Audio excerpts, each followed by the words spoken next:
Mid says Odin split the sea in two. She's always been partial to a tall tale.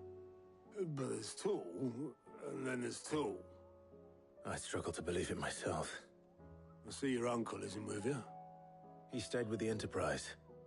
After our brush with the Einherja, she was in urgent need of repair. And my uncle knows a shipwright in Randalar. We're to join him there when we're ready to sail for Ash. You sure that's wise? Last I heard, the place was still overrun with Akashic. Show me a city where that isn't true. Ultima's plague is spreading. We're running out of time, aren't we? We've done our best to shore up that hideaway. But I doubt a few planks will stop what's coming. Still, we'll keep at it. Every little helps, I suppose. Let's hope so.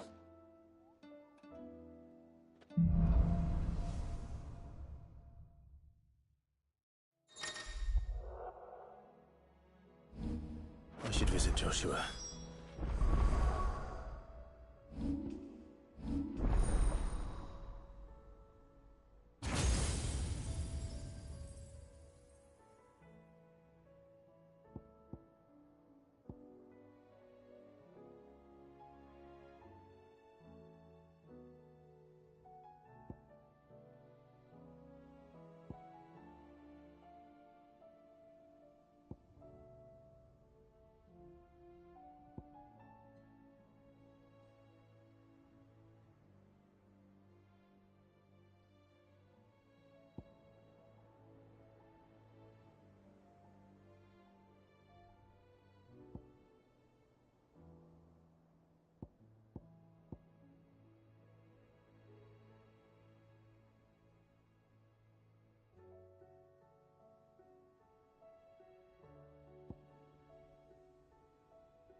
Assuming Tali will allow it. Clive! Anything catch your eye? Seen enough? Fancy a look at the list, do you? Quick look.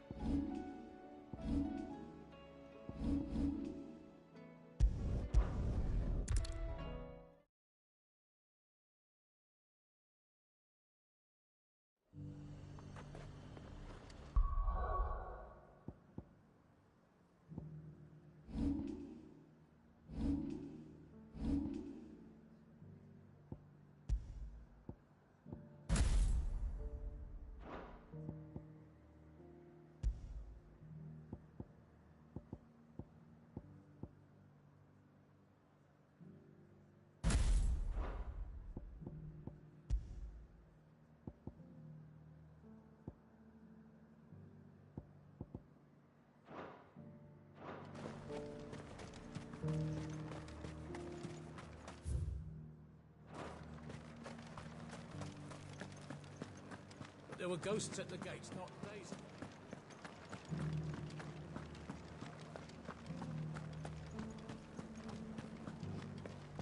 Those things I said before.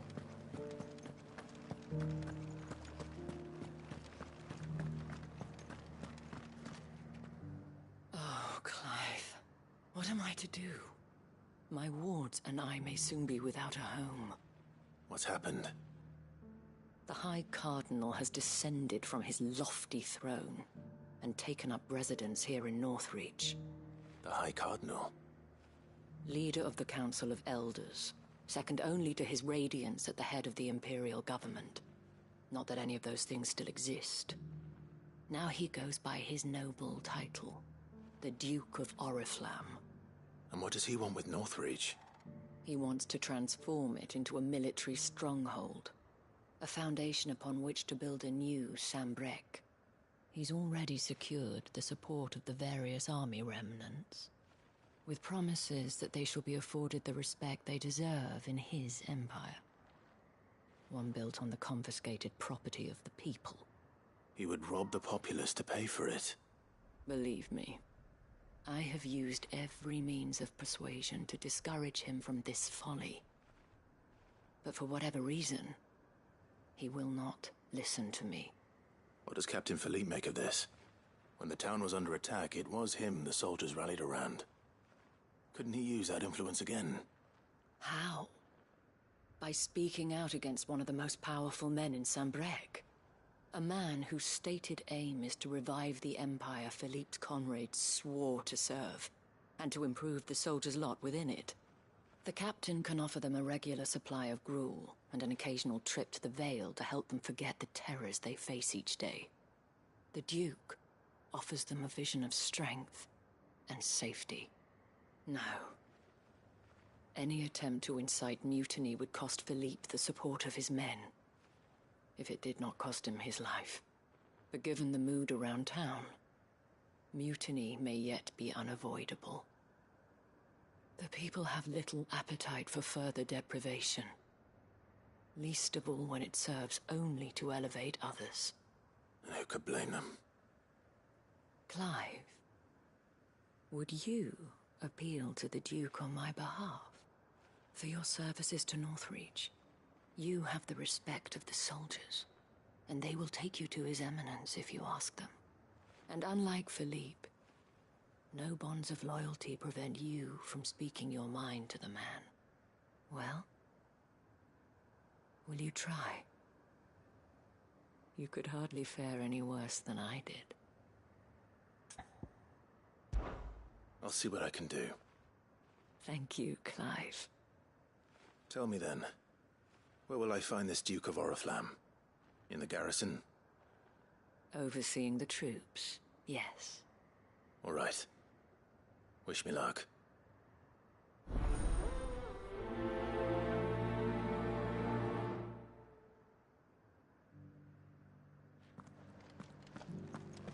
I may have met this Duke before, at the Remembrance Ceremony. Let's hope I didn't make a strong impression.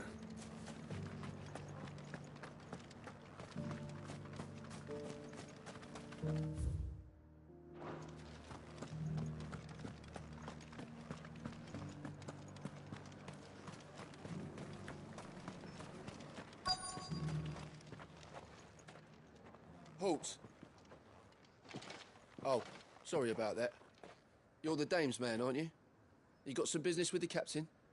No, actually. With the Duke. I was hoping I might be able to speak with him. We're under orders not to let any civilians pass. But you should be all right. His Eminence has heard all about you and your heroics. Wait here. I'll go and ask.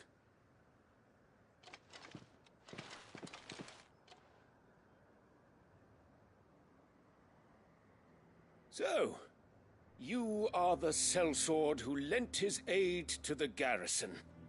The Empire owes you a debt, and I shall see it repaid. But tell me, is it wealth that you seek, or favor? Neither, Your Eminence.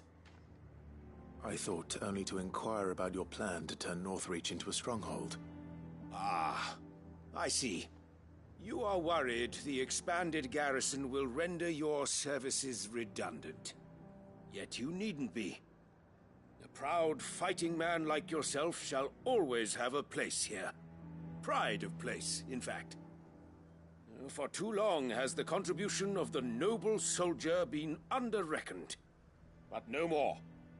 For it is they who shall see the Holy Empire rebuilt, beginning right here in Northreach. Why here, Your Eminence? The town has been fortunate enough to escape largely unscathed from the recent troubles. Her defenses are sound, and her garrison well prepared. Which is more than can be said for Oriflamme or Twinside.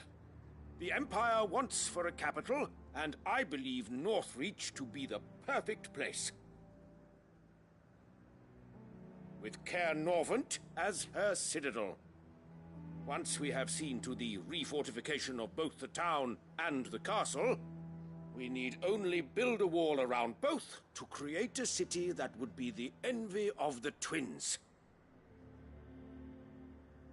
Plans are already underway for the construction. Soon enough, these thralls shall learn that they are no match for the might of Sanbreque. I fear you underestimate how dangerous these creatures are, Your Eminence. Should they return in force, you will need all the people of Northreach to come together in defense of the town. Something they may be loath to do if they've been deprived of their worldly goods. The people will do as their leaders command. If Sanbreque is to be rebuilt, she will require a functioning government. One whose authority is beyond question. That is why this levy is necessary.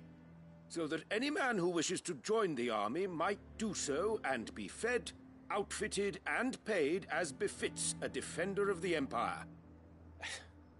And yet there are those who persist in peddling the treasonous lie that I seek to steal from the people and drive them from their homes. I suspect they're afraid of losing what little they have left. Precisely. The common folk have little and less, and you mean to deprive them of even that. You would sow the seeds of your new empire in your own salted earth. Sabine, we have discussed this. Yes, and I told you then how putting the empire before her citizens would lead only to revolt.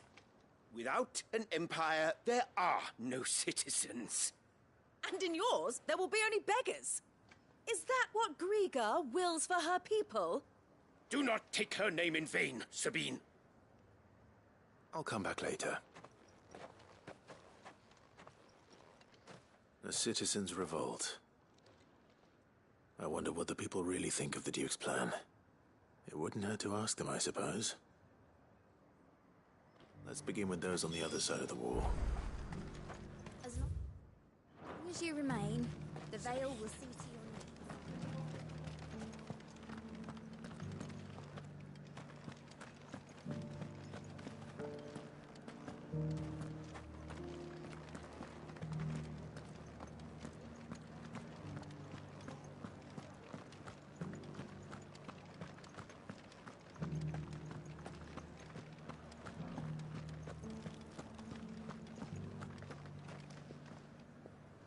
All right there. What is it you're after, sir? Just your opinion, actually. I wondered what you thought of the Duke of Oriflamme. Oh, him. Not much. None of us traders do. It's thanks to nobles like him that we had to set up shop this side of the wall in the first place.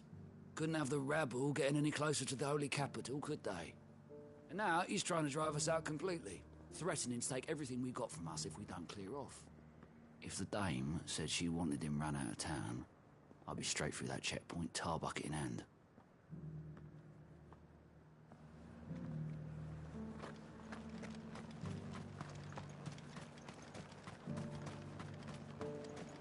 I heard the dame got an icon to rid the meadows of those.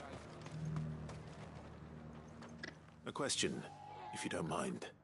What do you think of the Duke of Oriflamme? Don't get me started.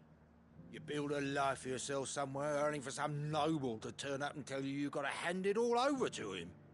If he thinks his name and his chains give him the right to empty our purses, he's in for a rude awakening. We'll do whatever it takes to keep what's ours. Whatever it takes.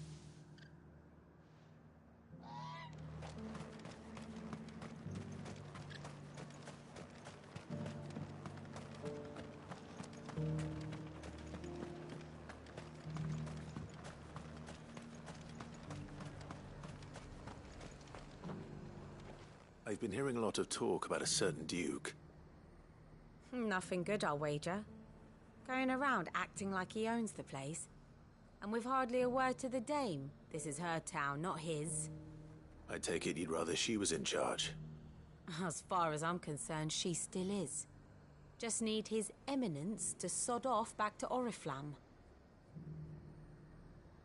Well, the people seem united enough. What about the soldiers? Welcome, welcome. I'll be here if you need me.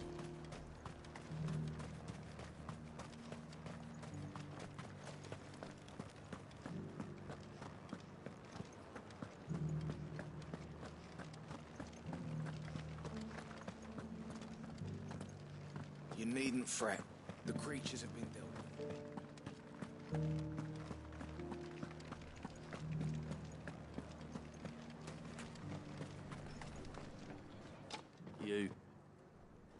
You're the one who was talking to His Eminence.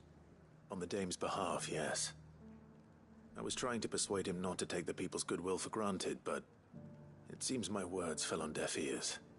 What do you think of his plans? I'm a soldier, mate. He tells me what to do, not the other way round. Listen, I've got nothing but respect for the Dame, but I've got a family to look after.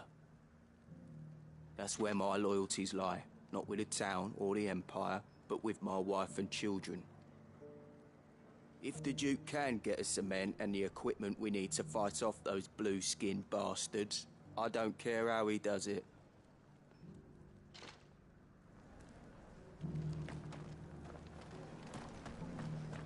As long as you remain, the veil...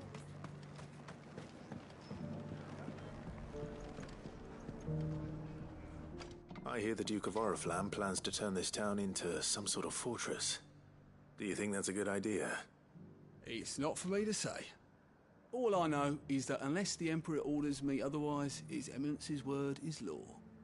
Look, no one likes all these taxes and tariffs, but empires don't come for free. Once Sandbreak is back on her feet, we'll all reap the benefits.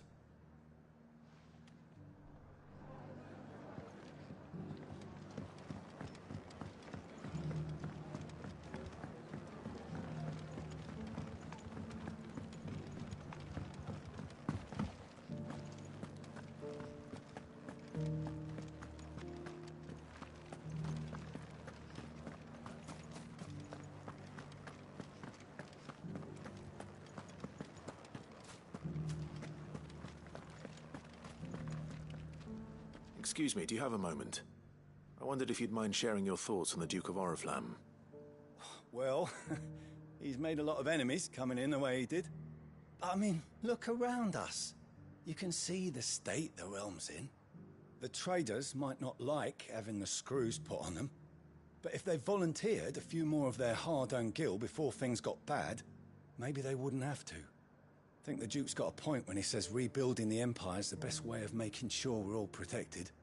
And if that means people who don't know one end of a sword from another have to make way for those who do, well, that's just how it goes.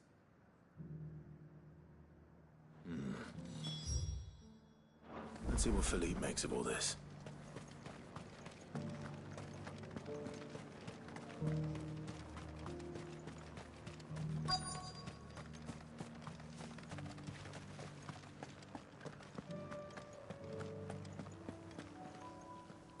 Captain, do you have a moment? For you? Certainly. Clive, wasn't it? Thank you for last time. How can I help you? I wanted to ask you about the Duke of Oriflamme. Do you intend to go along with his plan? But to tell you the truth, I'm in two minds. It's my sworn duty as a captain of the Imperial Army to obey his orders. But I can't say I agree with him. Philippe, I remember you saying that you became a soldier to protect the people you loved. The Dame included. That's right, I did. Well, she doesn't agree with the Duke's orders either. She thinks they could tear Northreach apart.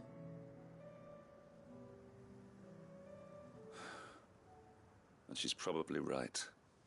Thank you, Clive. I know what I need to do now. Protecting the people I love is what matters. Doesn't matter how. Well, duty calls, so I better go. Thanks again.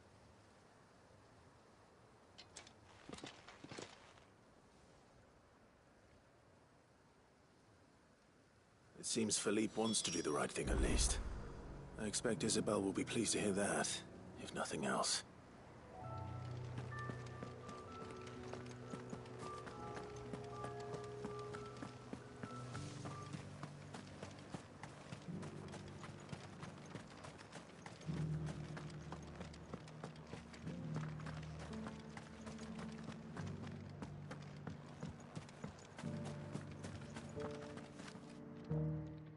Clive. How did you fare? Were you able to speak with the Duke? I was, but...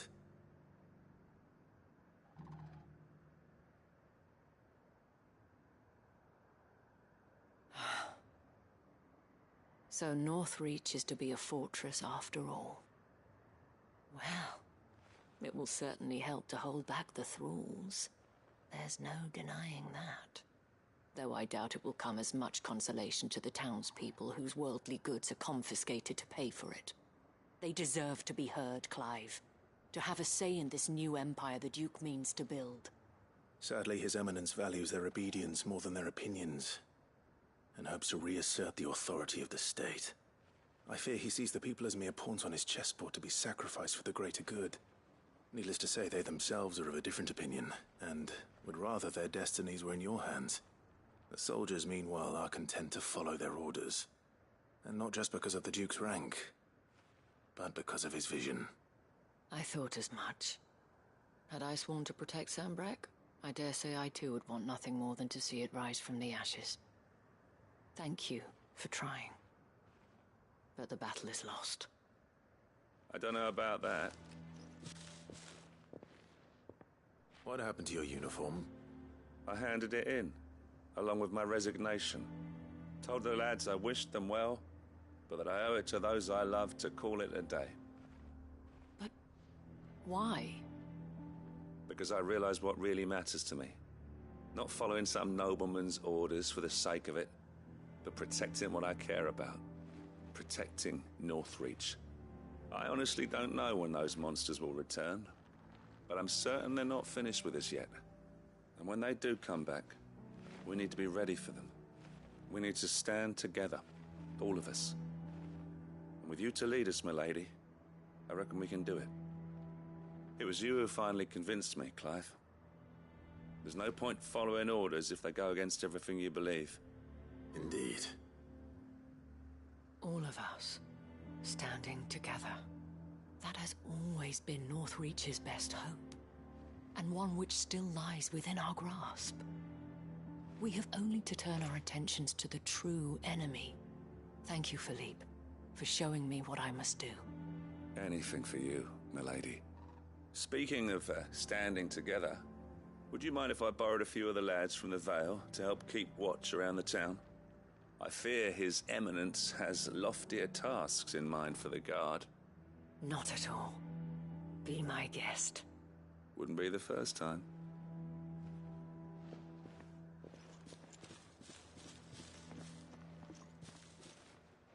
There may be hope for Northreach yet. Especially with men like you and Philippe to champion our cause. I, for my part, shall continue to work upon the Duke, in the stubborn belief that I might still tempt him into joining hands. But I suspect I shall have to call upon your aid again. Until then, Clive. Until then.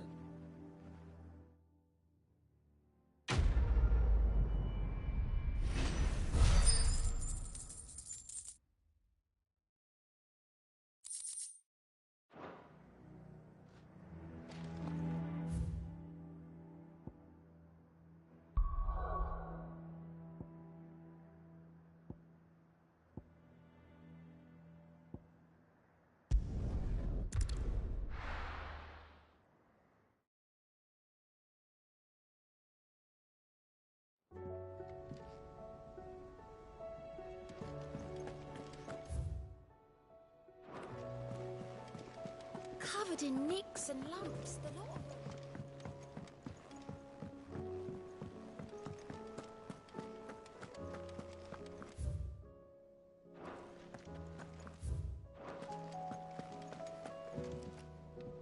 Heard the bad news then, did you? What bad news? About Dravost. Blackthorn's old haunt. With the forge and all that. Well, anyway, the mine's just down the road from there are spewing out ether like no one's business. And the village? Safe from the flood for now, but they've got other problems. Akashic. Every creature in the area is either turned or on the way to turning, apparently. Zoltan and the others are living on borrowed time. They need help, and quick. Doris sent a few curse breakers to keep an eye on things, but there's only so much a couple of scouts can do. Except get eaten. If something ain't done soon, the old place will be overrun.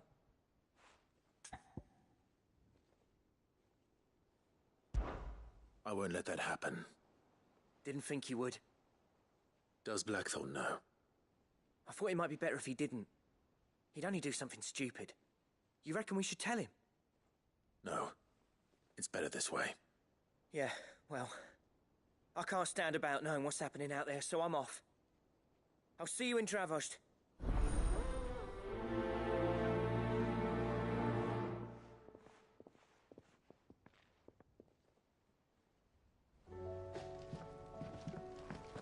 How do you... split the sea, you reckon? Better off not knowing.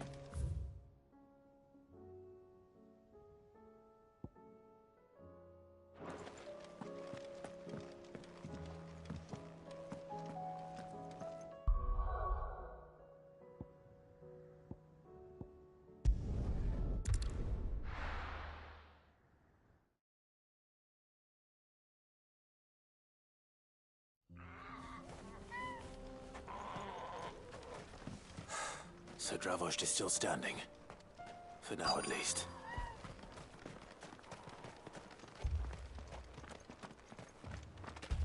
Good day.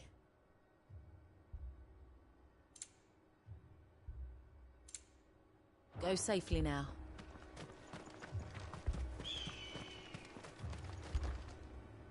Clive! You're here! And the Akashic? Mostly off to the north still. But I spoke to Doris's scouts and it turns out things are worse than I thought. There's swarms of them out there. Told old Snotty to be ready to seal the north gate. That should buy us some time if we need it. Enough for the villagers to barricade themselves inside their homes at least. Well done. Welcome back, Sid. I'd never have guessed, you know. Not if August hadn't let slip. Who'd have thought that the savior of Dravost would turn out to be the realm's most infamous outlaw? Keen to help us out again? I am. Thought you could sneak off without me, did you? Blackthorn. Oh, what are you doing here? One of the scouts couldn't keep his voice down. Unlike my best mate who didn't think I deserved to know. Zoltan, how long's it been? Long enough for us two to turn into a pair of old codgers, I see. That your idea of an apology? Prick. Don't listen to him. You only did what you thought was best. For the village and that. I did, yeah. But that ain't the whole of it. Vulcan, our master, didn't leave the chiefdom to the two of us. He left it to me. The best blacksmith in Dravost, barring himself, of course. Bloody stupid tradition, in my opinion. If someone's got talent, you should let them practice their craft, not ask them to settle petty feuds and barter for grain. Our master wasted half his life that way. I wasn't about to let that happen to me. So you wasted half of mine instead? You're what Dravost needed. Under me and my precious ideals, this place wouldn't have lasted a year. So I left to devote myself to the work and spare you lot the consequences. I may be a selfish prick, but I only did what I felt I had to. What you had to do was your duty! Even if it meant we all starved? Enough. This is no time for bickering. You can finish beating each other up once Dravost is safe. Fine. I've said my piece anyway. Yeah, so have I. Sorry, Clive. I shouldn't have stuck my nose in. We're short enough on time as it is. Still, give us a mo, would you? I need to get my head straight before any of them Akashic try to bite it off.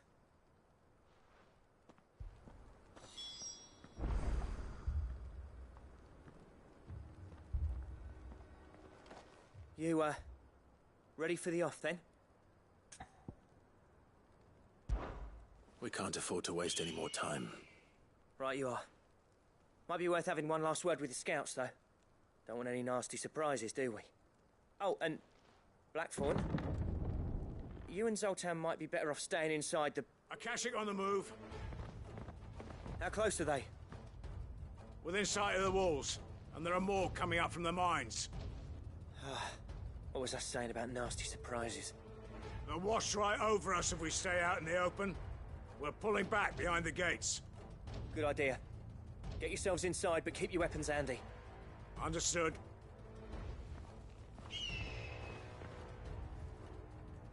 I'm prepared to fight if I have to. Well, let's hope you don't. That's our job. Once the scouts are inside, order your men to barricade the gates. No heroic last stands, you hear me? No fighting at all if you can help it. August's right. I've seen what Akashic beasts can do to armor. The people here are tough and willing, but they ain't equipped to face what's coming. I'm going out there. Start work on the gate as soon as I've left. I'll give you as much time as I can. And if they kill you? You evacuate. But it won't come to that. I promise. You'd better be right. Take good care of Dravoj till I get back. Leave it to me. And give those things what for, yeah?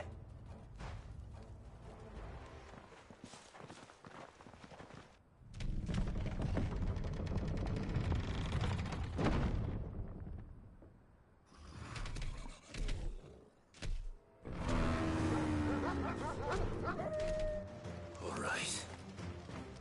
Which one of you's first?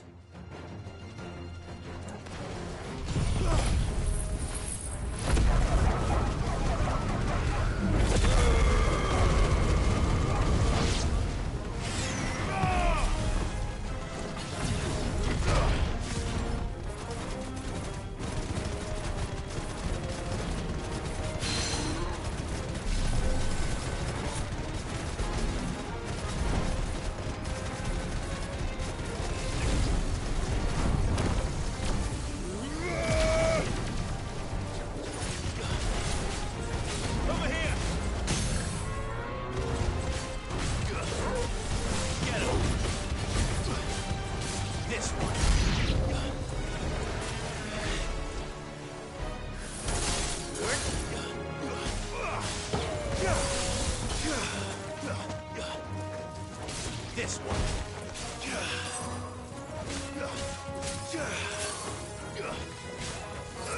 Go for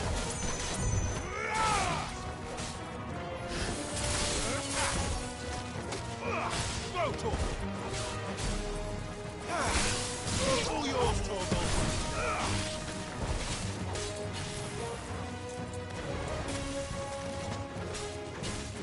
Go for Sicker. This one.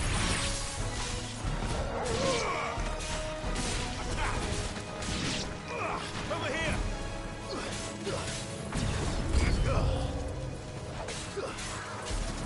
This one. Sicker.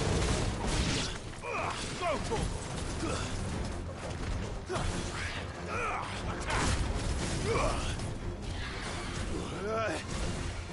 Too slow. Over here!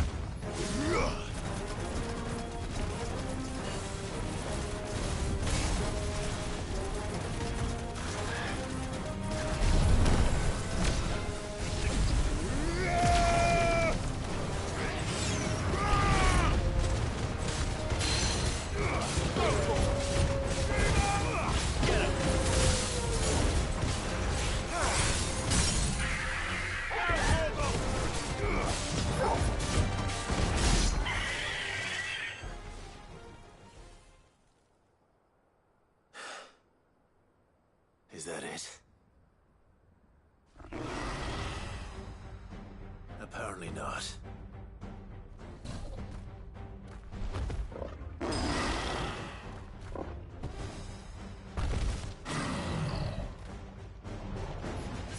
They're not getting past me.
All yours, Torgal. Get him.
Now, the question is, did I miss any?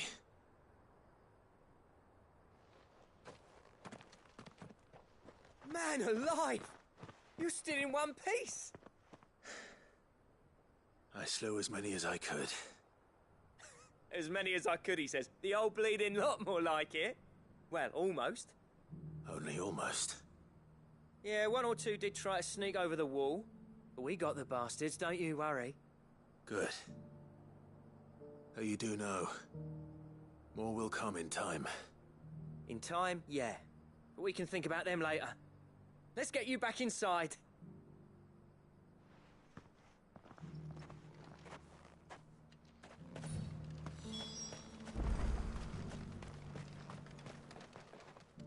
Sid! You're even more fearsome than your reputation. Enough to give those Akashic monsters nightmares. I almost felt sorry for the wretched things. But mostly, I felt grateful. Dravoged won't forget what you did today. I'm afraid I've only delayed the inevitable. There's no getting rid of that aether flood. Meaning that any living thing which stumbles into those mines will end up clawing at your walls again. And that's if the flood don't spread. If it does, well, I hate to say it, but the village's days are numbered. That may be, but we're staying just the same. With aether floods springing up all over, it's no less safe than anywhere, and more importantly, it's our home. We'll fortify the gates to the north, and I'll see that they're guarded day and night. All right. Then we'll give you a hand shoring up those defenses. As for you, Blackthorn, that's twice you've turned up when Dravos needed you. So, thanks. I shouldn't have stayed away so long. And I shouldn't have left without talking it over with you first. Too bloody right you shouldn't. Though I doubt I'd have listened. I always envied you. How you made everything look so easy when, for me, it was anything but. You leaving gave me the perfect excuse to hate you. And from that day on, I never once stopped to wonder what it would have been like if you'd stayed. But what you said earlier, it was true. You'd have been the death of this place. Finally, something we can agree on. I hope you see the sense of it eventually. You kept this place alive. Alive, perhaps. Wealthy even, but Dravos isn't what it once was. Our work used to be the pride of Dalmekia. Now, we churn out the same rubbish day after day because it's easy and turns a profit. It's not about the craft anymore. I wouldn't send my sons to war wearing the shit most of our smiths are making. I've kept working, honing my skills, trying to lead by example, but no one sees the point. The average castle apprentice has as much passion for the craft as our current lot. Come back to us, Blackthorn. Remind Dravosht what a true master blacksmith looks like. I'll even man those bellows of yours if it means we can work at the same forge again. That's a kind offer. Kinder than I deserve. And I wish I could accept, but I'm needed elsewhere.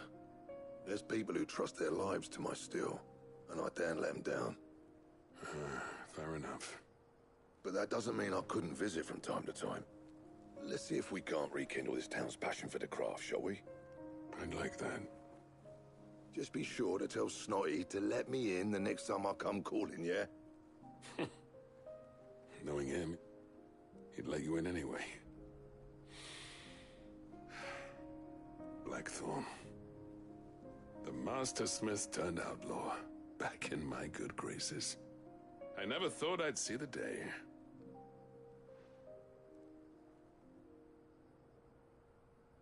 I'd say that went pretty well, wouldn't you? Even better than I'd hoped. Sid, I've got something for you.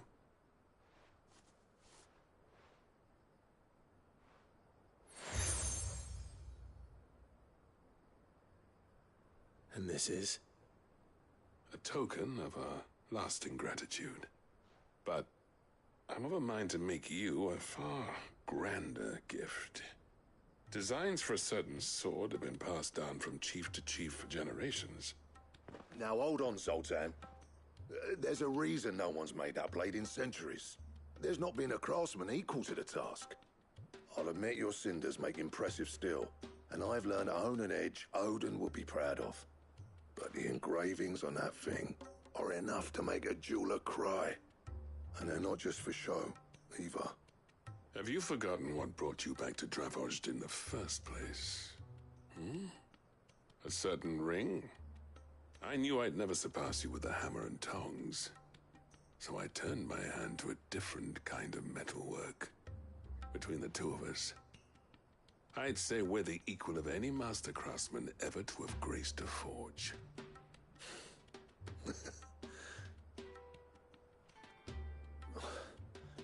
You know what? I think you might be right. Clive, you wouldn't mind if Zoltan came back to the hideaway, would you? He's more than welcome. As long as he can keep our secret. Right. Zoltan, get your tools. We've got a legend to forge.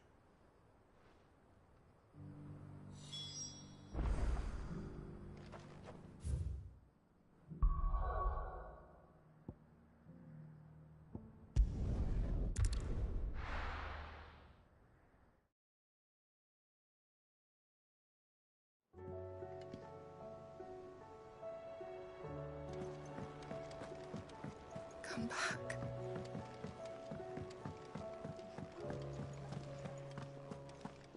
Oh, don't tell me we've run out of papio nuts and all.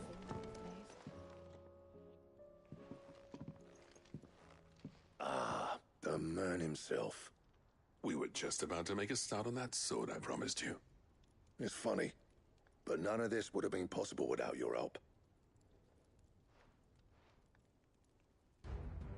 You remember Camille? We'll be using his leatherwork for the grip. The steel, meanwhile, will be tempered in a fire, burning the cinders you charmed out of old Zoltan here. And that whetstone from the Outer Isles, that'll be what gives the blade its edge.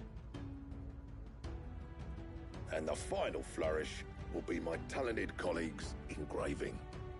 A team effort led by the greatest blacksmith alive. Now, save that talk till the thing's finished, yeah? Right. I'm ready if you are. To the bellows it is, then.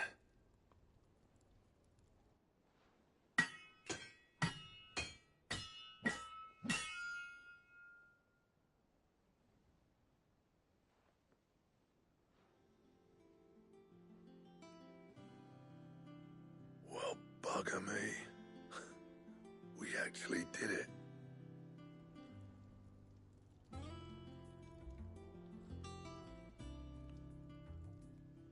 The sword to end all swords. Ragnarok. It's quite something. I, trust you'll take good care of it. Thank you. Both of you. So, does this make you pair the greatest craftsman alive, then? This? Nah. This was just following the footsteps of the greats of old. It'll take more than that to earn us our place in history. But we're up for the challenge. Here. A list of materials. Zoltan and I got talking on the long road back from Dravost. We reckon with those items there, we could craft something even better than the Ragnarok. Something worthy of a legendary outlaw like yourself. That's a weapon I'd like to see. You leave this list with me. I was hoping you'd say that. One legend at a time, eh, lads? Before you start on the next, who fancies raising a cup to friendship reforged? Good idea. No more drinking to forget my past. It's about time I had something to celebrate. Then tap the kegs! Vulcan's boys are on their way!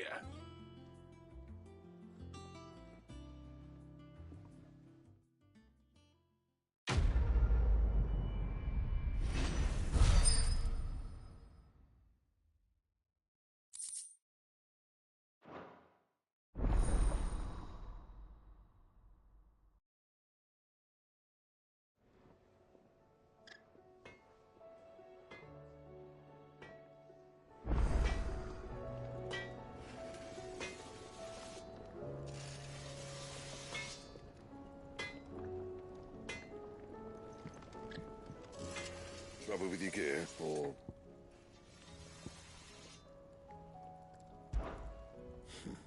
I never thought me and Zoltan would ever speak again, let alone work together. And if it hadn't been for you, we wouldn't. You've been a good friend to me, Clive. The best.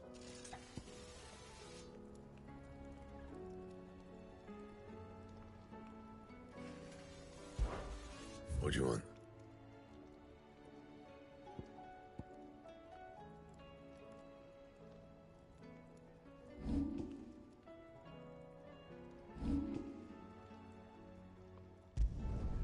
No scratches, all right?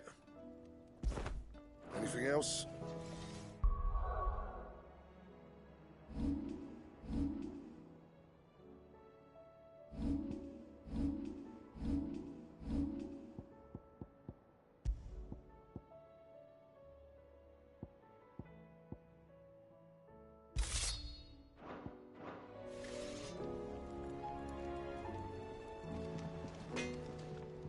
What do I owe the honor? So, what'll it be?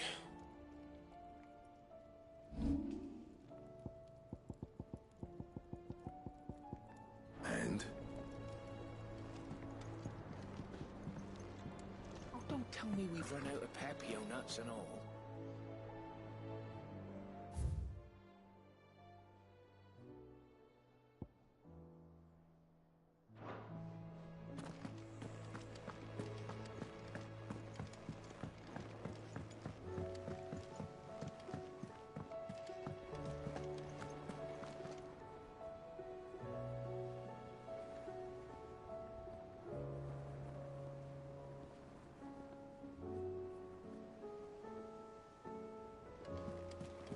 Covered in nicks and lumps.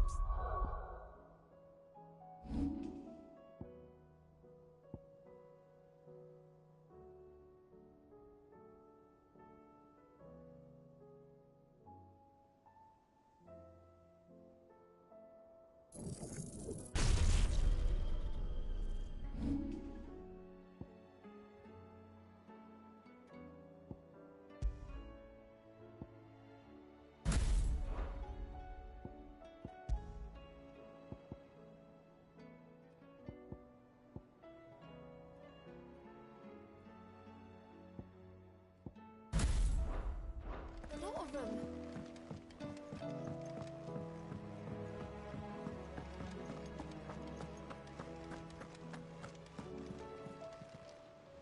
How may I help you today, Clive? Come to claim your just desserts? All yours. Best of luck out there, Sid.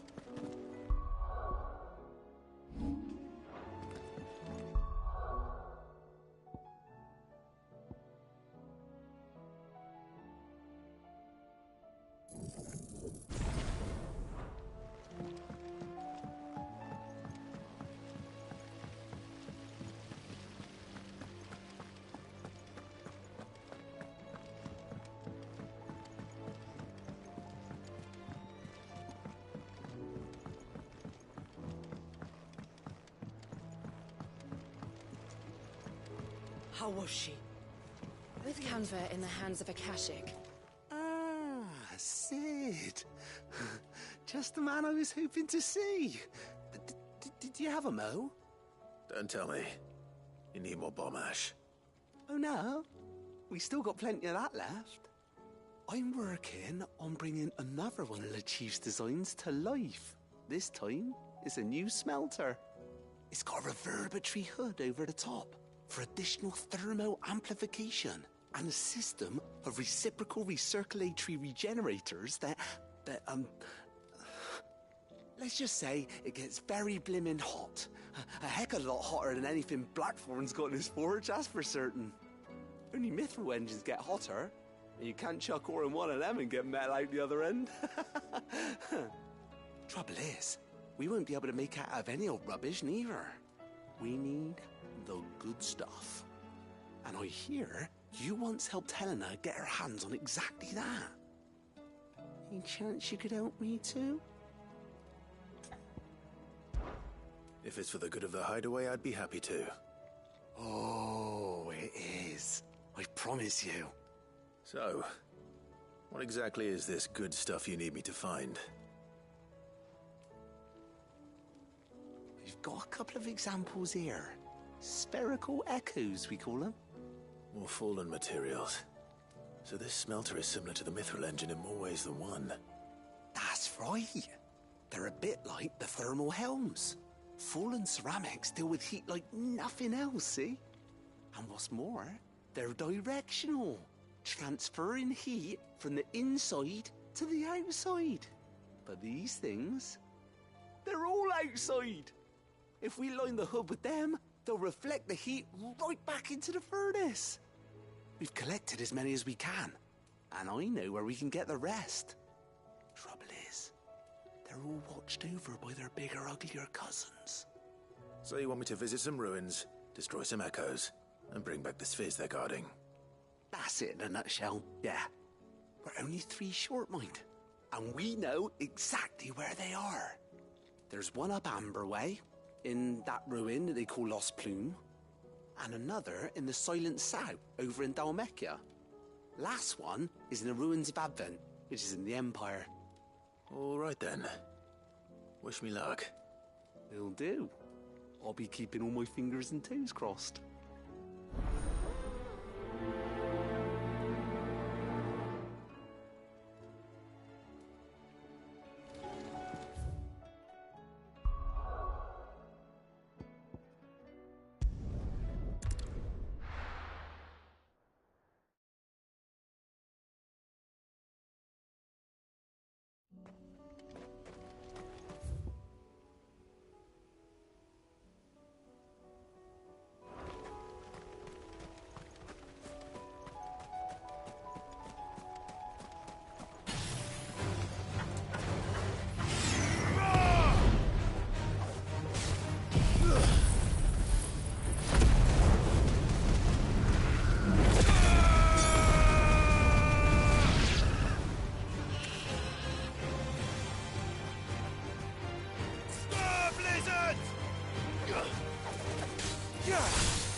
Village is turned.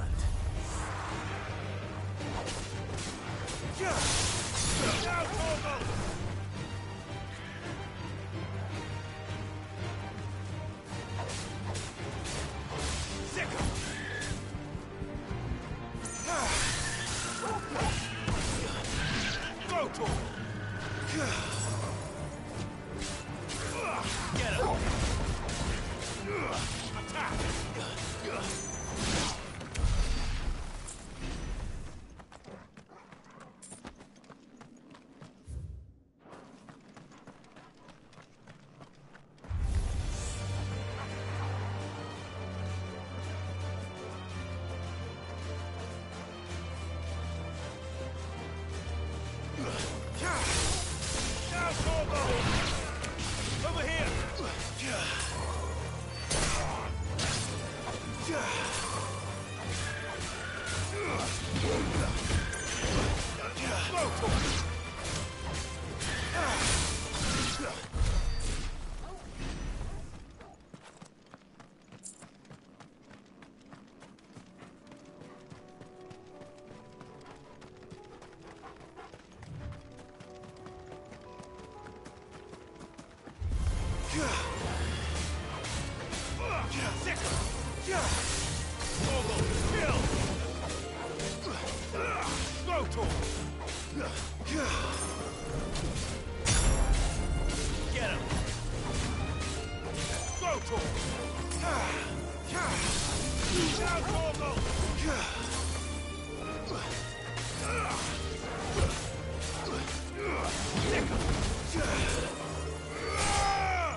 This one. Stay down.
I'll need to deal with these ones first. All yours, Torgal.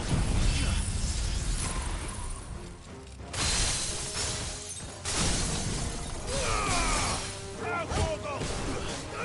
This one.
This is it.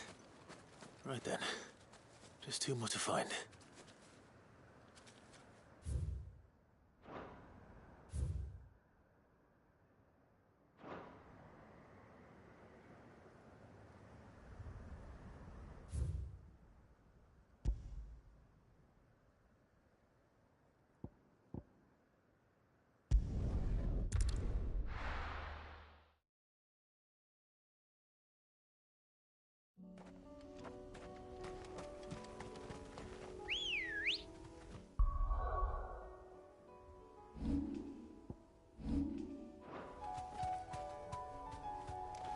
Ready, go?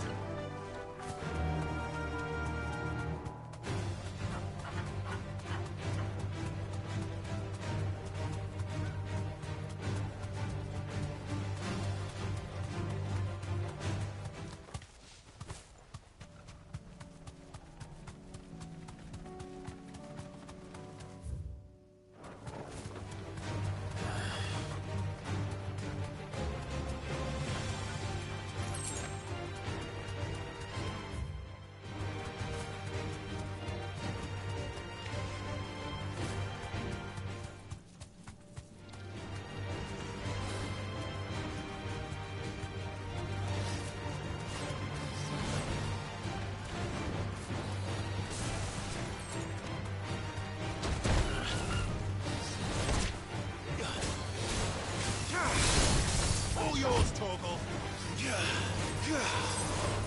Go,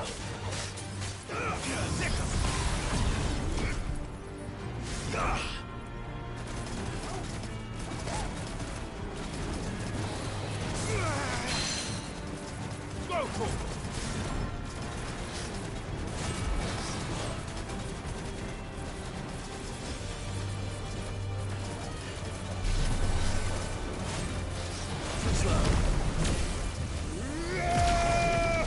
To me, Flames!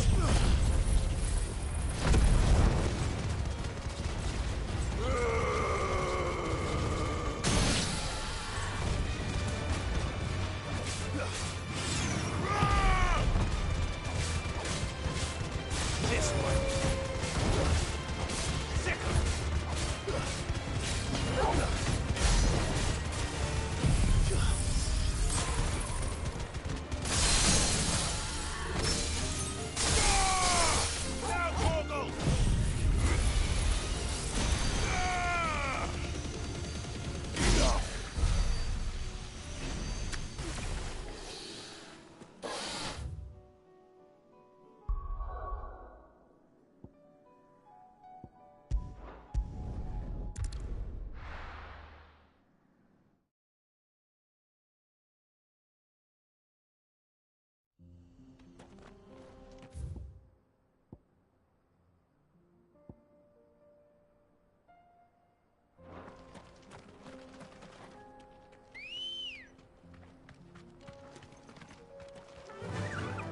Faster!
down. One to go.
Let of us believe these.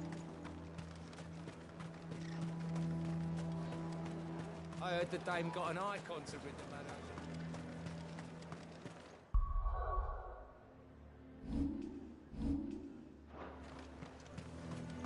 No use calling Ambrosia now. Come on. Fly, Ambrosia.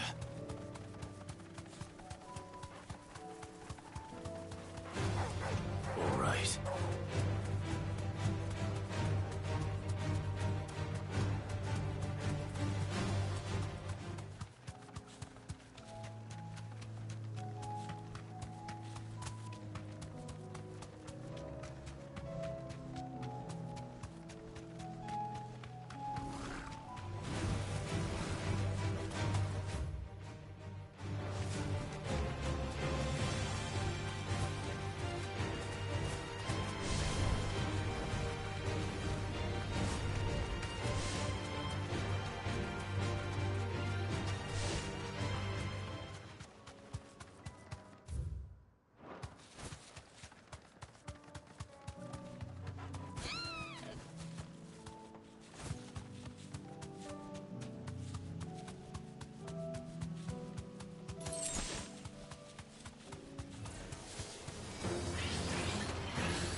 Safe.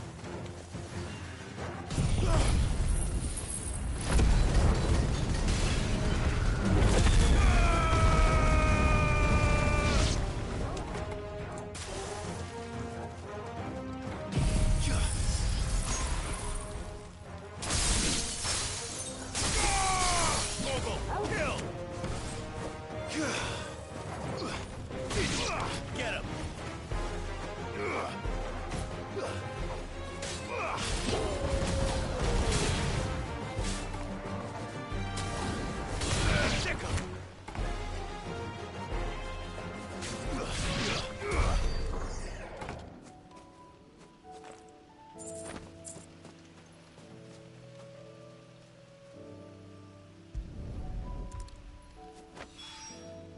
That's all of them.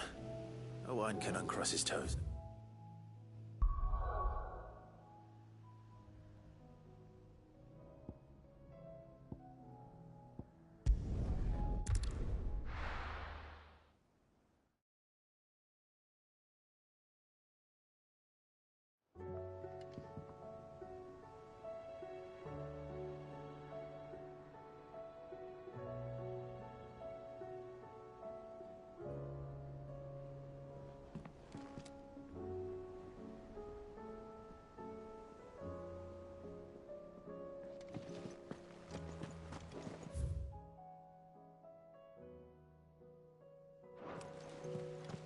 Covered in nicks and lumps.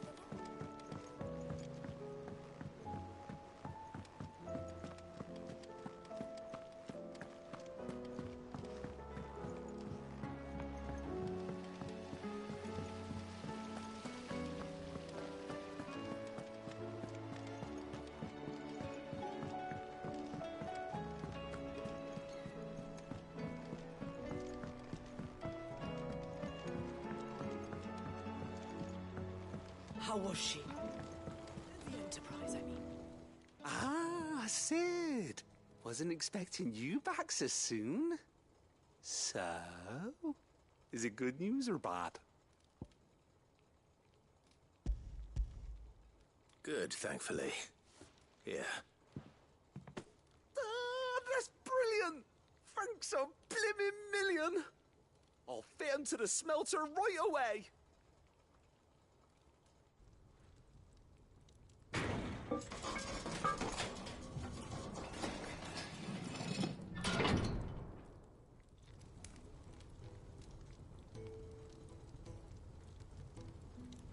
May I present to you the Telemon Furnace! Ain't bad, is she? She's a beauty. You saved my bacon again, Sid, and I ain't about to let your good deed go unrewarded. It's fine, really. My bag's flexible enough already. Oh, don't say that. I'm sure I can make a few improvements to it yet. You could just buy me a bigger... How about that clasp? Looks a bit stiff. Reckon you could loosen it up and make some more room?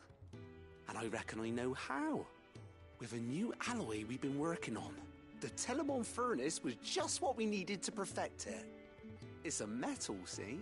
So it's lovely and strong, but it's also, well, stretchy, if you can believe it. Stretchy metal. Well, if you insist. That is the spirit. You'll love it, I promise.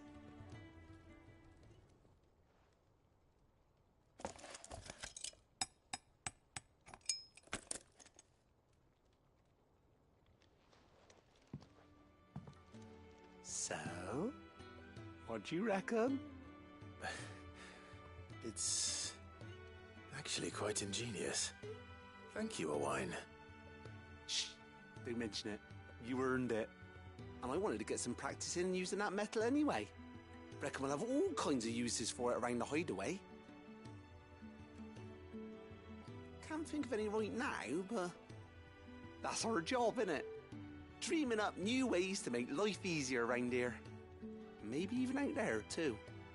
One day, the whole world's gonna know about the inventions you've helped us put together. That bag of yours will be the first of many. You mark my words. They'll hardly believe their eyes, I'm sure.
How was she?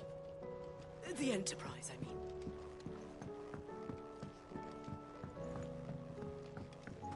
So, she don't need sails?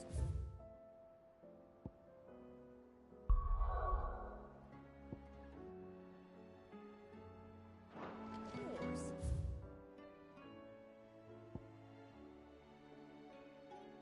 She's still the fastest.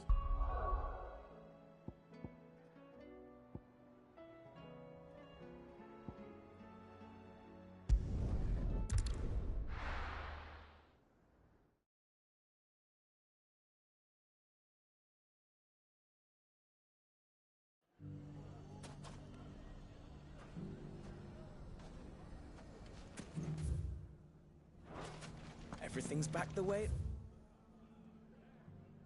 was. I don't know how they did it.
come back.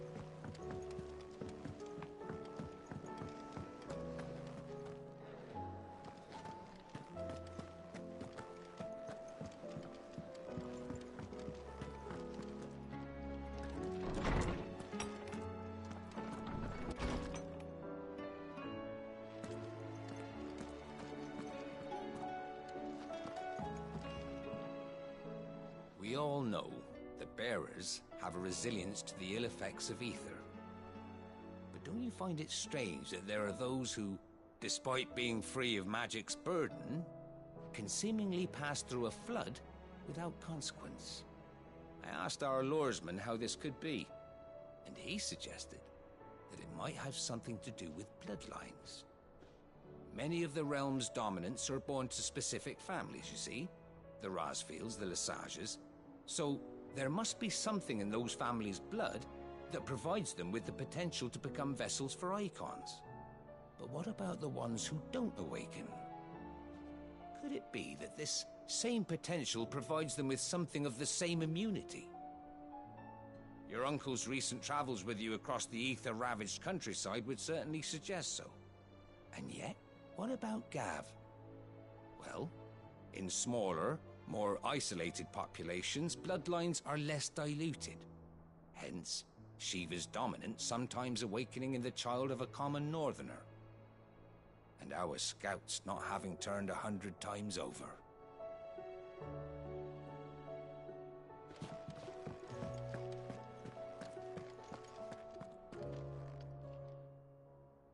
I was wondering when next you'd visit. I don't believe you've read this particular chapter before.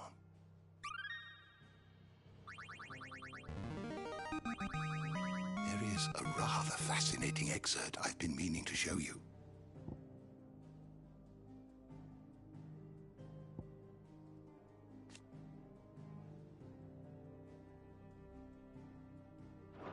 You wish to study the tomes? The door to the shelves shall ever be open.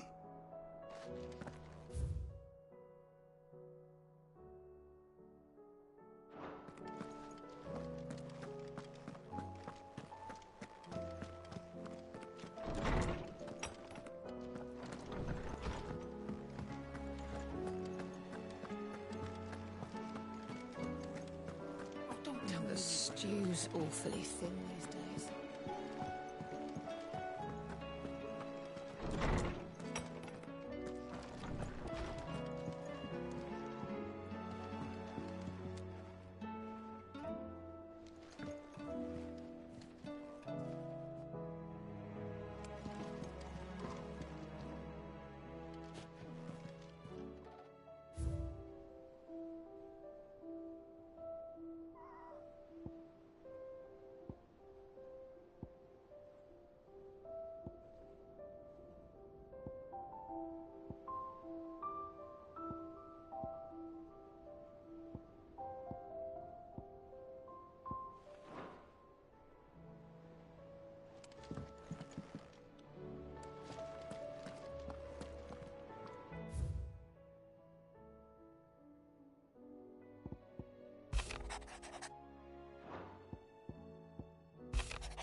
There's no way of knowing if Doris will confide in me, but I can speak to her at least.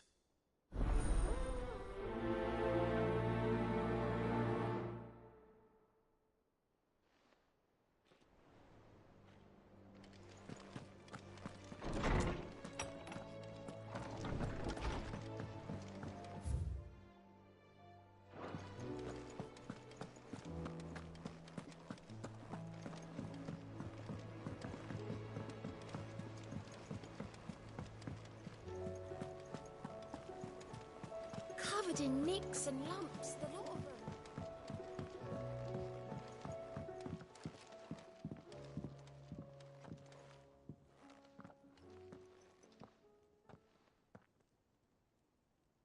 Where are you? Can I help you, Sid? I'm looking for Doris. Is she here? I'm afraid not. She's at Martha's Rest on a job. My job, actually. When she heard what the mission was, she insisted on going herself. Alone. Did she?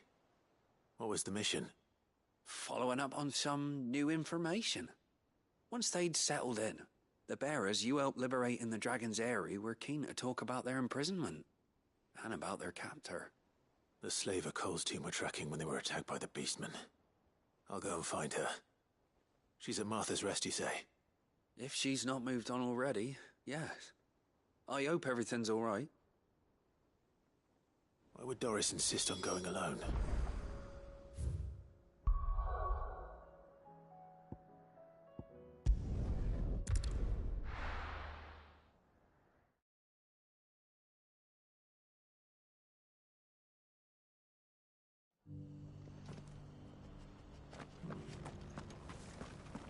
Doris should be somewhere nearby. Assuming she's still here.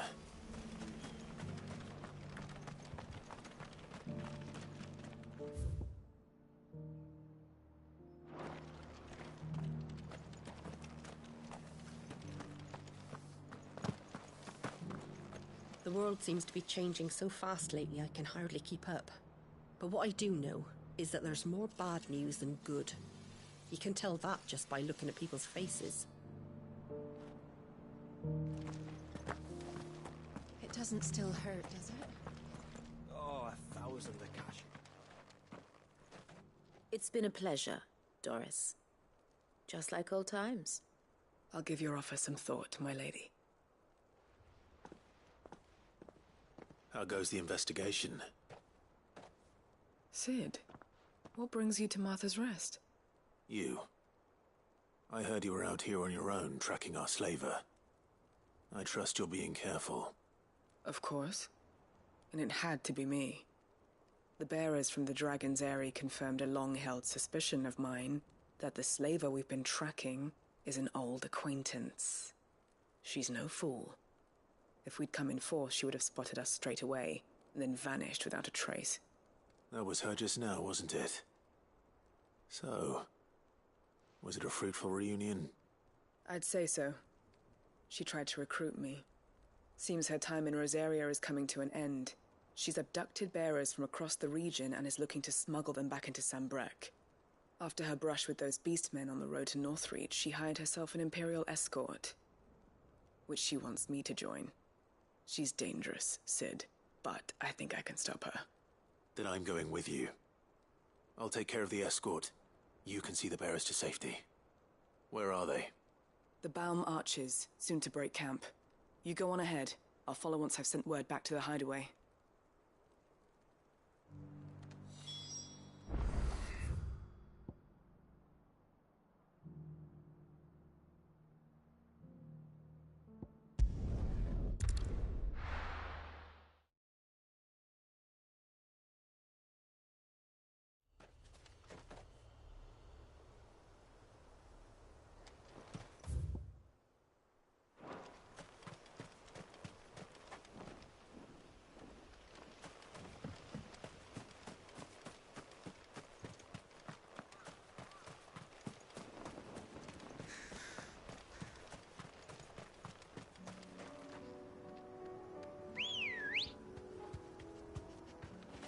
Come on. Fly, Ambrosia.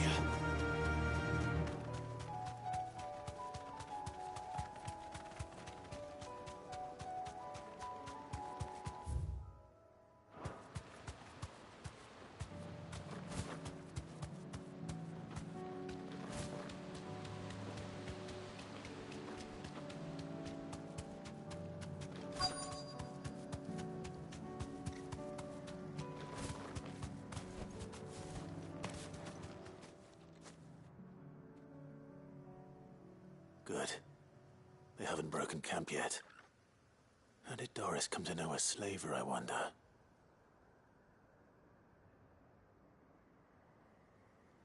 We've waited long enough. She's not coming. Ready the bearers. We're leaving. Back to civilization, is it, Mom?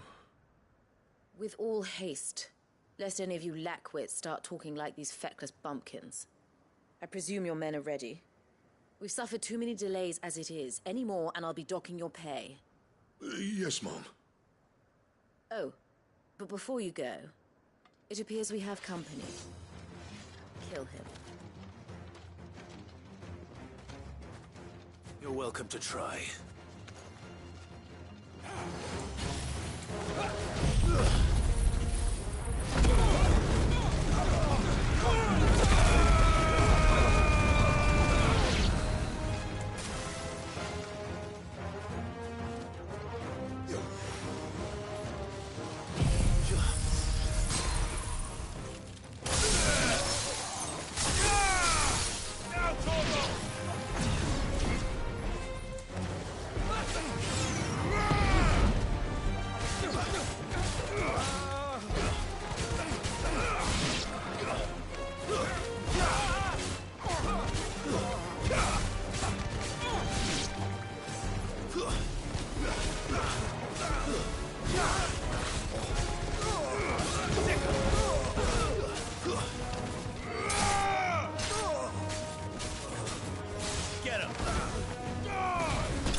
So much for your escort. You'll forgive me for not avenging my men. I'm not the swordswoman I used to be. I surrender. Do with me as you wish, Cid the Outlaw. Cid! Ah, Doris. I take it you're not here to rescue me from our brooding renegade? You know, I always wondered where you'd vanished to. But casting your lot with this criminal of all people... Better fighting for a cause than killing for coin. I'm sorry, Cid. I should have told you sooner. This woman, my former master, once trained bearer children to be weapons in service of the highest bidder. She raised me like a daughter. And I did terrible things to earn her favor. It wasn't all terrible, surely. We had our fun, too.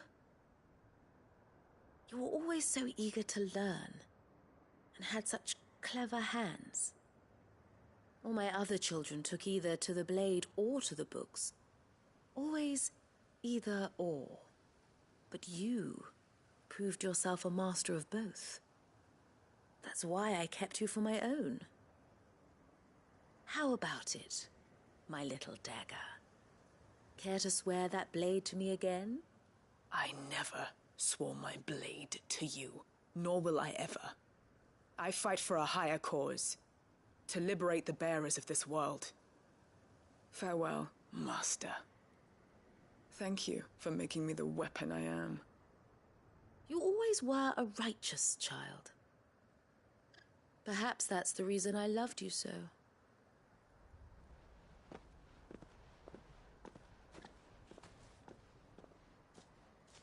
What do you want to do with her? I am not the killer she wanted me to be. Not anymore. And she no longer has friends in high places. The Dame does, though. Her connections at the Imperial Court will see that justice is done. All right. If you're certain. I am. And thank you for everything. Now, I better let these bearers know that they're safe.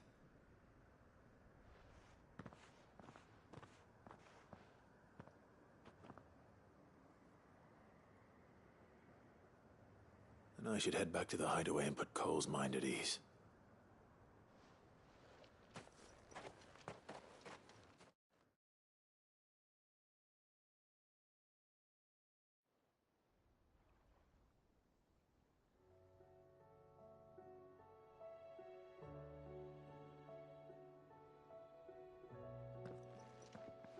Welcome back, Cid. Doris's message just arrived. I hear you saved more bearers from being smuggled across the border. With any luck, they'll be joining us in the hideaway shortly. Oh, and your letter. You don't need to worry about Doris anymore. I'd been hoping as much. She mentioned one or two things in her report. So the slaver we'd been chasing all these months was her former master. Wish I'd known. She's been arrested, by the way, over in Sambrek. Went quietly, or so we're told. And she won't be getting off lightly. The Empire may have no love for bearers, but it's none too fond of black market traders either. Can't have been easy for Doris. I'm sure it wasn't. But don't worry. She'll be all right. I hope so. Suppose you should know, eh? You had quite the past yourself before you came here, or so I understand. Anyway, thanks again, Sid. The Cursebreakers would be lost without Doris. And you, of course. Keep up the good work, Cole.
Ah, Clive, I was just about to send for you.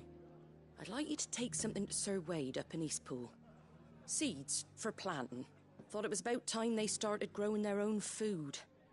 I'll keep providing them with whatever they need in the meantime, of course. But if Eastpool's going to survive, it's got to be able to fend for itself. As of those poor bearers. They've lived their whole lives in servitude, but now they're their own masters. Small wonder they ain't got the foggiest how to provide for themselves. So it's up to us to teach them. And if you're wondering why you, well, the Wagoneers taking supplies up that way have been coming back with more and more reports of Akashic around the village of late. Sir Wade's putting a brave face on it, but I think even he's starting to worry. And if he's likely to share those concerns with anyone, it's you.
All right. Thanks. Wouldn't ask if I didn't have to. There. That should be enough to keep them in Gazal Greens for a few years at least. Gazal Greens? Not the most mouth-watering crop, I'll admit. But they're hardy, they grow fast, and they fill a hole. Better that than something that'll wither away at first frost. And chocobos love 'em too. which is no small thing. When I say all of us need to pull together to get Eastpool back on its feet, I mean all of us. They ain't exactly succulent, but cook 'em right and they're just about bearable. I'll take your word for it. Anyway, Sir Wade'll know what to do with them. And if he don't, well, I'll go up there and show him myself. I'm sure you will.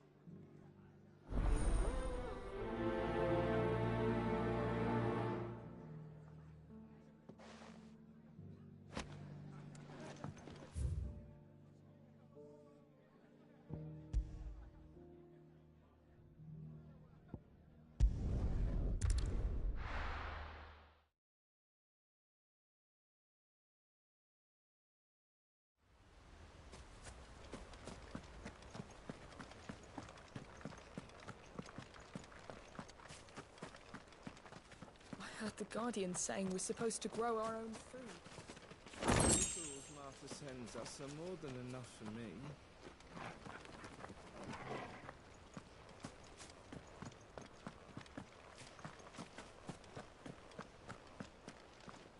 Can't help thinking it would be quicker and easier to take care of the repairs ourselves than explaining all the ins and outs to the bearers. At this rate, only the Founder knows when we'll be finished. Ah, Lord Rossfield. What brings you to Eastpool? A delivery from Martha.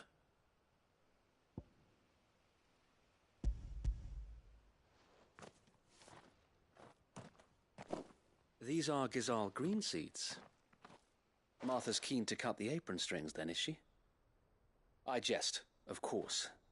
You see, I had thought we might be able to revive the old wheat fields, but they'd long since gone to seed, only without the seeds. Martha was hoping you might be able to show the bearers how to plant and tend these, so that they'll be able to fend for themselves. That's not a bad idea. These bearers had only recently escaped their bonds before we brought them here. They know little of freedom, of providing for themselves and their loved ones. Unless we teach them how to live like free men, I fear that all we have achieved in bringing them here is to exchange one master for another. Not that myself and the Guardians have been the best example to them so far, subsisting almost entirely on Martha's charity as we do. It's about time we all started to provide for ourselves, bearers and Guardians alike. Unfortunately, we've been a little too busy of late to focus on much besides bolstering our defenses. There have been alarming reports of... The Horde is closing in. They're coming, Sir Wade, all of them. Damn it all, I thought we'd have more time. Gather the men in the square. Send to the rest for reinforcements. Yes, Sir Wade. The Horde. A Kashik, a veritable legion of them. They've been seen prowling around the northern reaches for a while now. We don't have the numbers to hold back a swarm that size. I had hoped to build a perimeter wall so that myself and the Guardians might be able to defend the village, but... Now you're out of time. Precisely. If reinforcements from the rest arrive before they do, we may just scrape through, but I fear that's rather an enormous if. What if you could call on reinforcements from Eastpool? You mean the bearers? We brought them here so they might live, not die fighting for their lives. So wait. You said you lack men to defend the village. Are the bearers not men? Do they not wish to see Eastpool saved? Though they may not be trained soldiers like your Guardians. What help they are able to offer could still prove the difference between victory and defeat. You're right, my lord. I will appeal to them.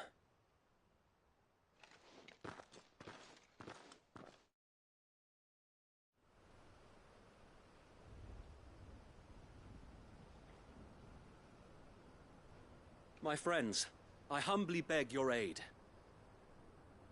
We Guardians are few and our enemies many. But I swear we can defeat them with you at our side. You would send us to the slaughter, to serve as bait for those fiends so that you and your men might be spared.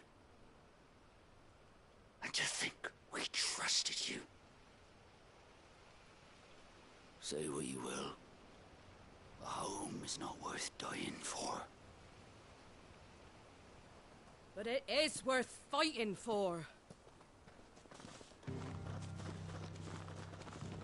Sir Wade fights to give you lot a chance.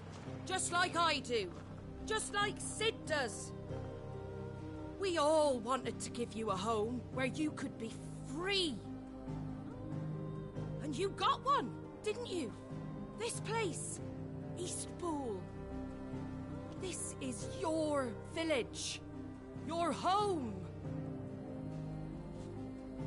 And if you don't fight to protect what's yours, you'll lose it. You know I'm right. This world wants to take everything from you. Everything. Your homes, your freedom, your very lives. So then, are you going to stand by and let that happen to you?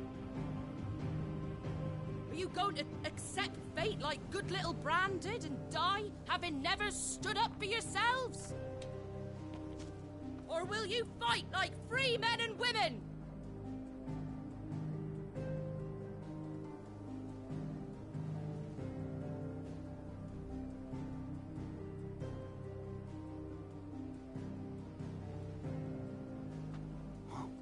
What are you doing? All right. Give me a sword. I never dreamt I'd have a home of my own. And now that I have, I don't want to lose it. I will protect what's mine, or die trying. We all will. Free men and women, fighting together.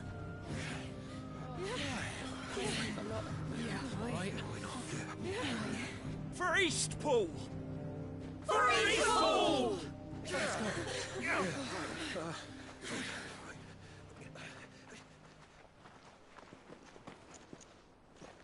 Thank you, Martha. Don't mention it. Just promise me one thing. That you'll show them how freeborn fight. Gladly.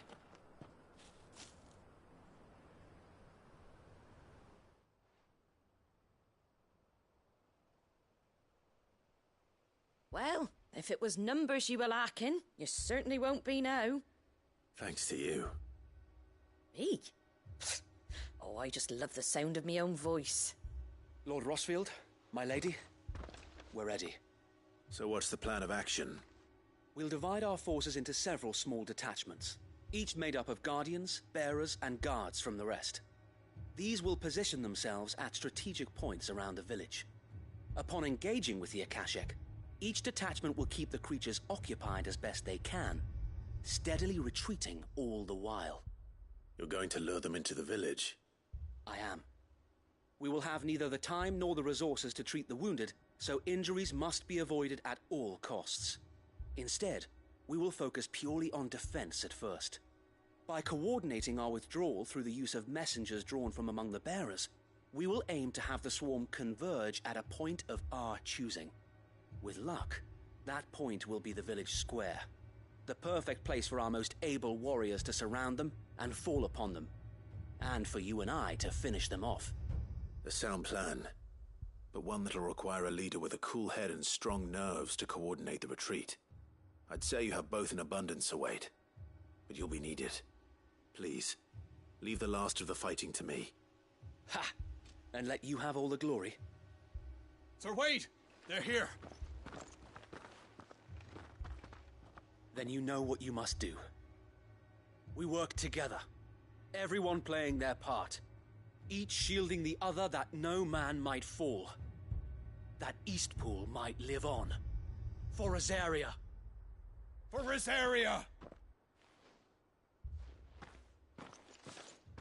We've no time to argue, my lord.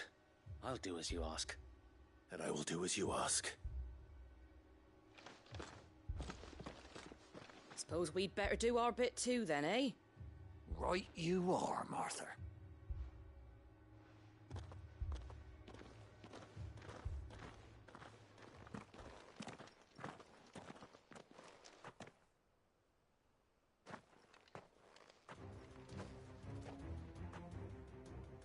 calm before the storm.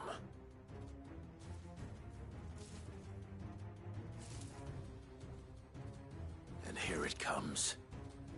I will not let this village fall.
Looks like that's the last of them. Lord Rossfield! Change of plan! What is it? Owl from the rest. An Akashic curl's been sighted on Rhiannon's ride and is headed in their direction. Well, the better half of her guard is here. So wait, how many Akashic remain in East Pool? Hard to say. My men are still facing some resistance, but I think the worst is behind us. I could order a detachment or two to fall back and... No. Let them finish the job. You stay here too, Sir Wade. Your men need you. I'll go after the Curl. Join me only when East Pool is won. If you're sure, my lord. May the Founder protect you.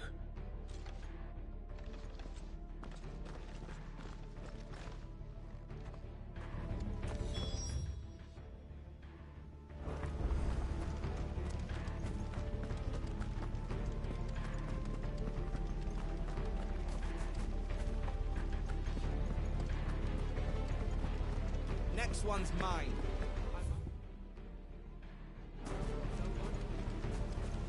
Ambrosia won't help me here. This is no time to ride.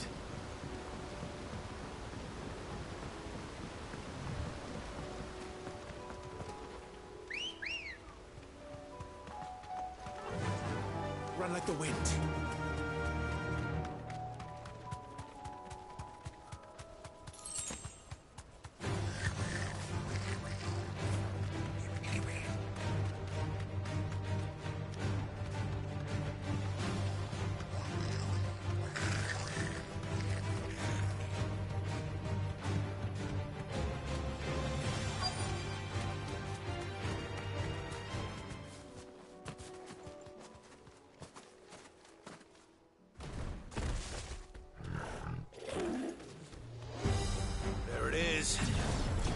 With me, Torgal.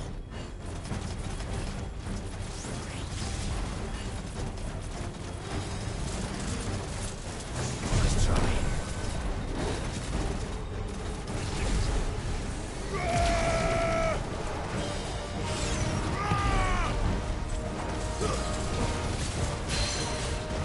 This one.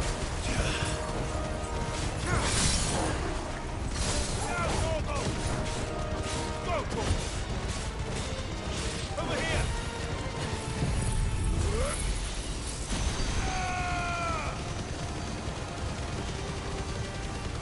Enough!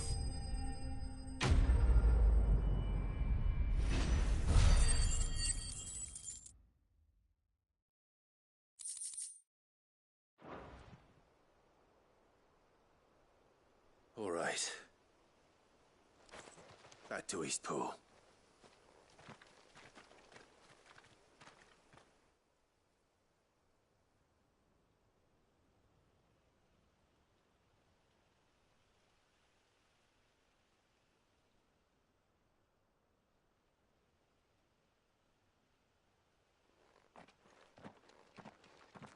Lord Rosfield. The Curl, is it? It's dead. Thank the Founder for that. And for you, my lord. We were able to eradicate the rest of the Horde. I have guardians posted around the village to keep watch for further attacks, but all seems quiet for now. I hesitate to say it, but I think it might be over. I think it might.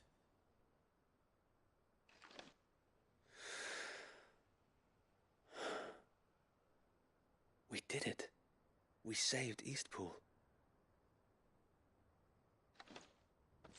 Thank you, my friends. Thank you. No, Sir Wade. It's us who should be thanking you.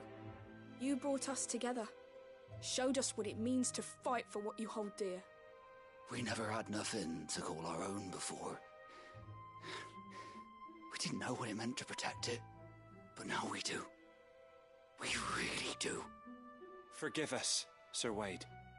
You and your people saved us, and still we doubted you. But there's no doubt in my mind anymore. We're free men now, so we have to start acting like it. We have to fight to protect what's ours, to protect Eastpool. And we shall. We all shall. Together. This is our home. And if anyone or anything tries to take it away, they'll have us to answer to. Come on then. Let's get to work. This village isn't gonna rebuild itself.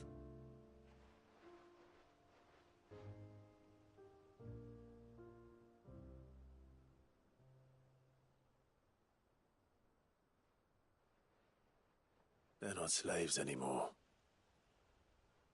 No. They're Rosarians. Your father took pity on the bearer's plight, and I believe if he were still with us today, this is what he would have wanted. I believe you might be right. I shall remain here, my lord, and do what I can to help rebuild the village. After all, this is my home now too. And I could hardly call myself an Eastpoolian if I didn't pull my weight. I think you'll find it's Eastpudlian, Sir Wade. But you should be proud all the same. I'll have to pull my weight too. Can't have the rest getting outclassed. Speaking of which, I ought to be getting back. Can we continue to count on your support, Martha? Of course, and I'd be counting on yours too. Us Rosarians have got to stick together, haven't we? Indeed we have. And Clive, come by the Golden Stables when you get the chance. I ain't paid you for delivering them seeds yet. All right. I will.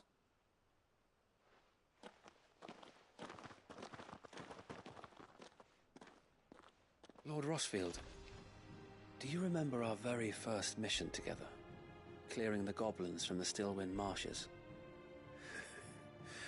How could I forget?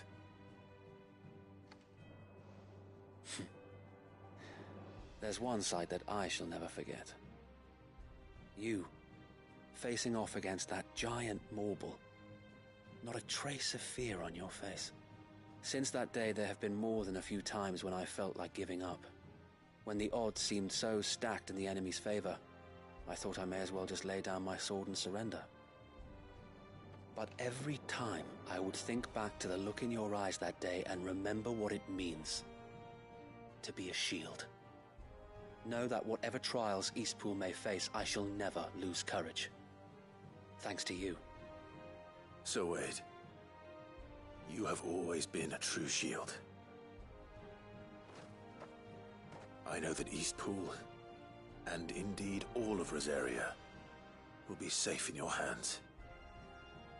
Thank you, my lord. I know the rest of the world will be safe in yours. I'll do my best.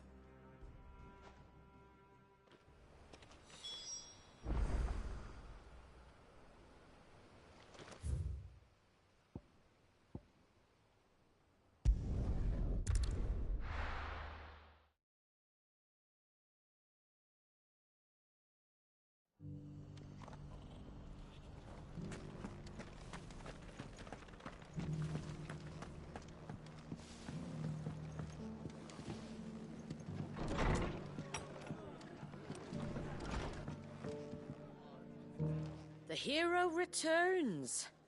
It's lucky you came by when you did, eh? Not only did my seeds get delivered, but you went and saved Eastpool and all. I just did what I could. And it's only right that you get rewarded for it. Take it before I change my mind. Thank you, Martha. So, Eastpool's finally back on its feet again. And a home to free bearers. Who'd have thought we'd see the day, eh? Well, it was your idea. I know that, but I never stopped to think what it would mean. Bearers in charge of themselves, thinking for themselves, working for themselves. Not your hideaway, but not even hidden away. Though I suppose the rest ain't much different nowadays. You know, bearers living free like that reminds me of when I first met Sid. Loath as I am to recall that particular day.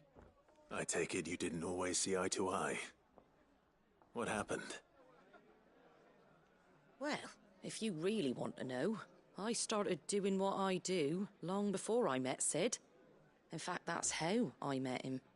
Or at least how he came to meet me. He showed up at the stables one day, asking questions about who'd been buying up bearers. Founder knows what he thought I was doing with them. Running a hunt, poking around in their innards. Something awful anyway. Me, I thought he was a new constable. Thought the game was up. But somehow we both managed to work out what each other was about. And before I knew it, the cheeky arse was rattling on at me about how I was doing it all wrong. After all my hard work. Told me I was giving them relief, but not freedom. That my bearers were still dying as slaves. Right under my skin it did. Told him if he didn't like it, he could bugger off and report me to the garrison. And you know what he did? He smiled. And then he laughed. And then I did the same. We made a pact that day, that whenever one of us was in need, the other would always be there for him. And you were? Well, we both wanted the same thing. To make life better for bearers. Just like your dad. Do you know I was born right around the time Elwyn became Archduke? Growing up, I saw how he tried to change things. He certainly didn't lack for ambition, that one. Indeed. But the loftier one's ambitions, the harder they are to achieve. Which is why those of us who follow in their footsteps need to finish what people like Sid and my father started. Suppose you're right, aye. And if we don't manage it, there's always them who come after us. Good thing we've got a few half-decent sorts waiting in the wings, eh? It's almost enough to give you a little bit of hope. Just a little. Anyway, enough nattering. Better get back to work. Let's see about making everyone some dinner, shall we? The least the folks who saved Eastpool deserve is a hot meal. And you and me ain't gonna save the world on an empty stomach neither. That sounds like a wonderful idea.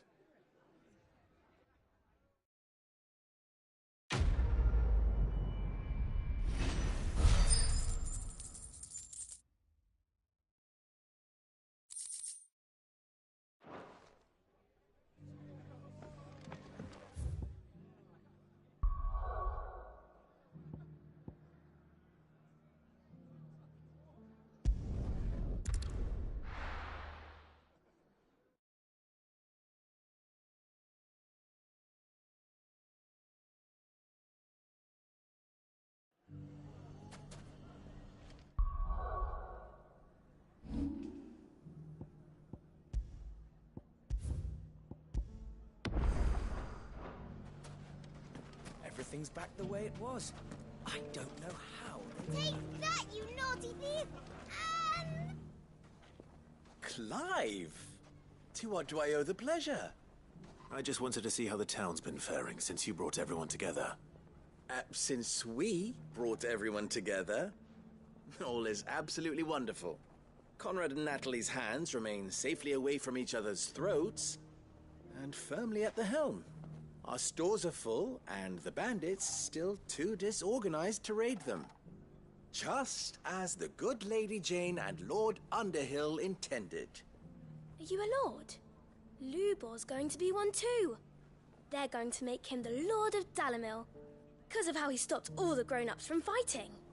It's the mayor of Dalimil, dear child, and the vote hasn't taken place just yet. But if the people wish me to lead them, I shall. And my first act will be to build a school so that menaces like you two learn not to interrupt your elders. Speaking of menaces, there may be a rather worrying one just over the horizon. May there indeed. I'm afraid the example Conrad and Natalie set in putting aside their differences and presenting a united front might have caught the bandits' attention. And they might have elected to take a similar approach. They have formed what one could call a League of Outlaws, and they grow more organized by the day. We'll fight them all off just like last time, no matter how many of them there are. Won't we, Lubor? Of course we will. If we continue to work together, we can overcome any challenge we choose to face. The longer we avoid facing this one, the more difficult it will be, until the only way to overcome it might be to run for the hills. Our best hope is to nip these efforts at organization in the bud, by finding those ne'er-do-wells who have yet to join the cause, and ensuring that they never do. Perhaps a certain Lord Underhill might be willing to lend us his aid once more? How could I refuse? Thank you, my lord. Victor will fill you in on the particulars. I have him stationed by the desert gate, receiving and collating reports from my scouts. Such an amenable soul. He reminds me of you. I'll go and speak with him.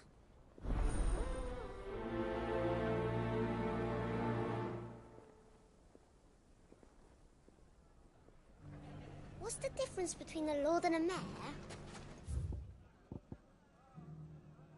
That's easy. A League of Outlaws. Sounds like we have some competition.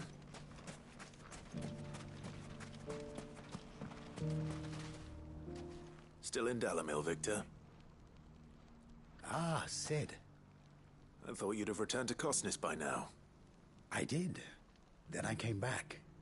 I've developed something of a fondness for the place. And having worked so hard to see it saved from one fate, it would seem remiss to abandon it to another. A sentiment Master Lubor certainly isn't shy about exploiting. Hence my doing his bidding yet again. You're not the only one. What does he want you to do? He asked for my aid in putting down the bandits. And he said that you might be able to help me find them. Then you've come at just the right time. I was on my way to speak with Conrad about how to organize our forces. There are more camps in the vicinity than we can safely strike at once. But we must strike together, and we must strike soon at as many camps as we can. We can't give this league of theirs time to rally its forces. All right. Which camp shall I take? There's one upriver. Just out there, across the dunes. Leave it with me.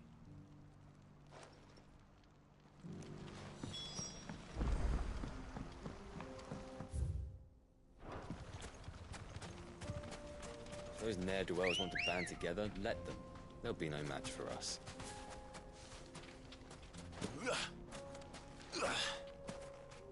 Good girl. Faster!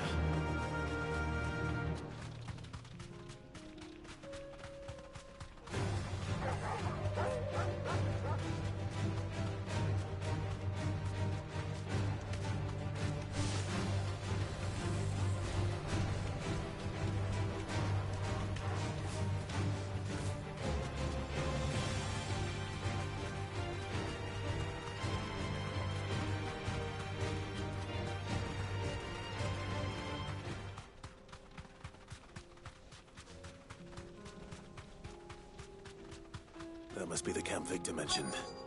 Come on then, Toggle.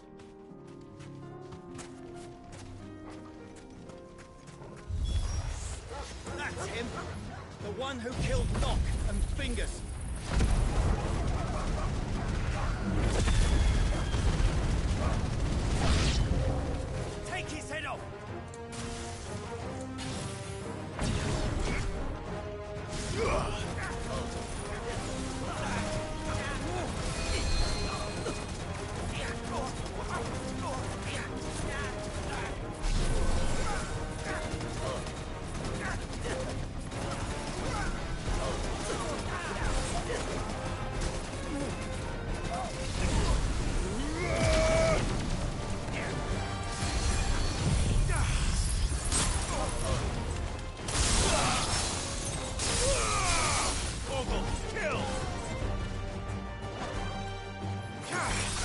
You're finished.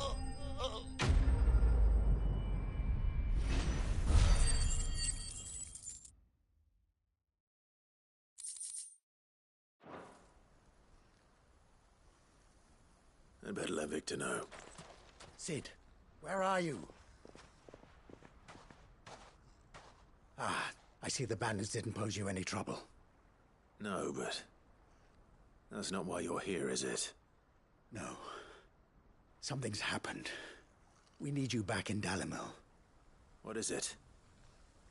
The whole town's in uproar. They're saying that Lubor is a bearer. What? Seems that one of our parties wasn't as thorough as they should have been. They let one of the bandits escape, and his escape route took him right through Dalimil. Some of the children spotted him, and he was about to silence them. And when Lubor felled him with a bolt of magic, and without a crystal. But that's not possible. It is, if he's a bearer and has been hiding it all these years, which is what people are saying. If he has, well, I wouldn't blame him. No man is branded by choice. Still, all those people see is a man who's lied to them all his life. One who was made a leader of himself when the world believed he should have been a slave. Fuck. I don't know where we go from here, but I know one thing. Lubor needs all the friends he can get right now. You're right.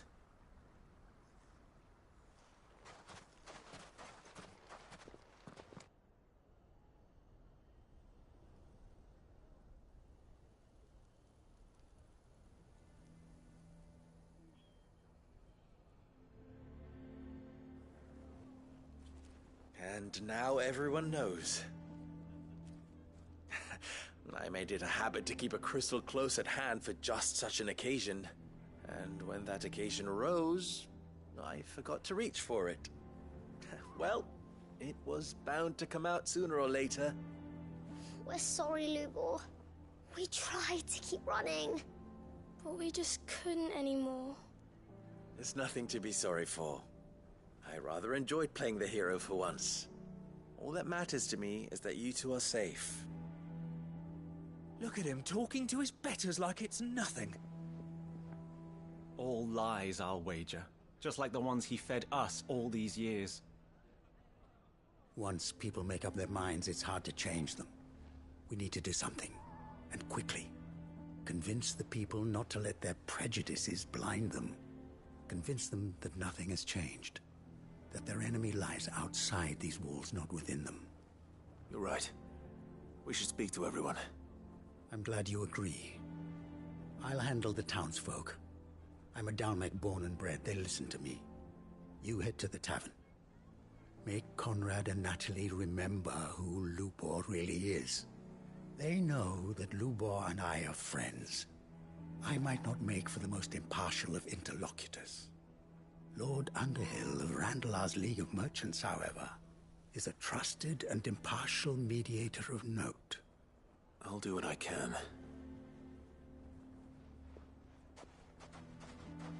Lubor, stay here with the children. I can't promise anything, but we'll try. And that is all I can ask of you.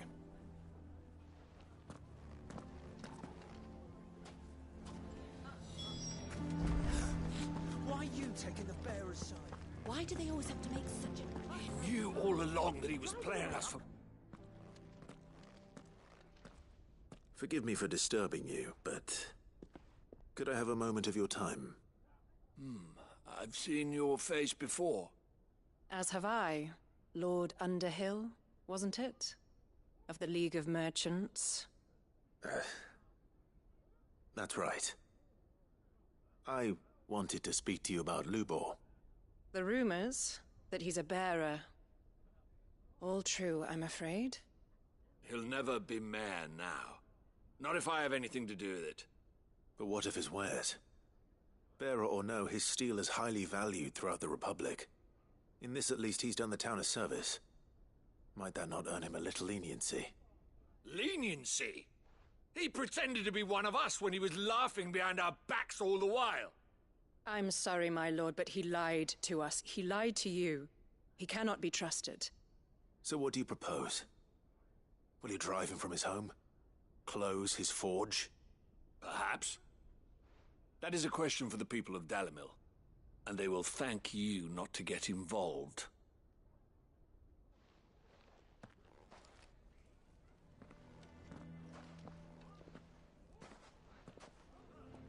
The townsfolk have made their minds up. There was nothing I could do. Nor I. Conrad and Natalie refused to consider anything but their own wounded pride. You never know. Once their anger is cooled, they might see things differently. For now, we should report back to Lubor. All right.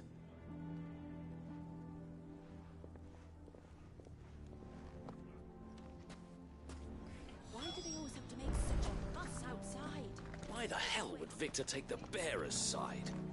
For a share in Lubor's ill-gotten gil, perhaps?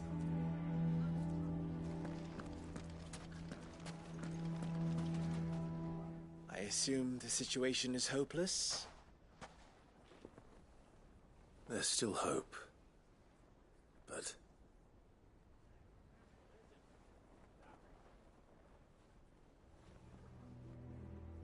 But perhaps not in this lifetime, I think it's fair to say.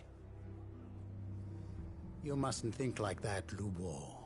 Give them time. They'll come around. We'll talk some sense into them in the end, you'll see. No, you won't. And your efforts would be better spent elsewhere.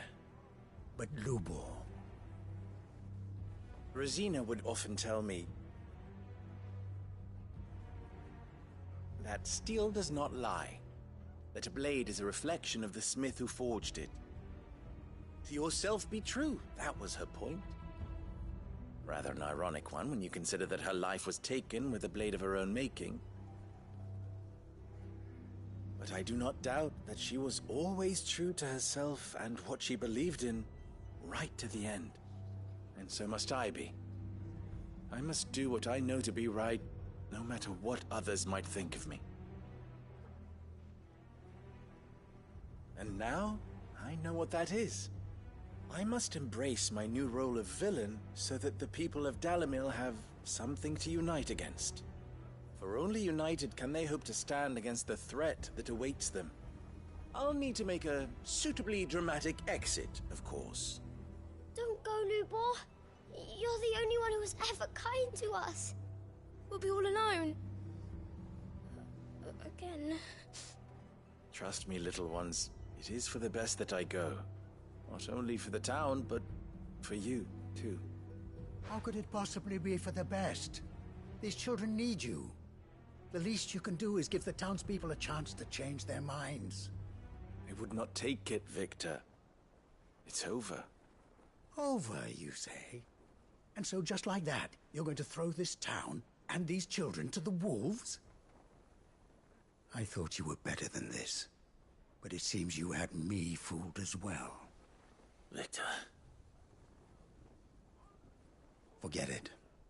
Do what you will. You sure you're making the right choice, Lubor? Of those available to me, I believe it's the best one. Yes. Ah, but where are my manners? Here. A reward for clearing out that bandit camp. Right then. I have packing to do. If there's anything I can do. Anything. I'll bear it in mind. Thank you.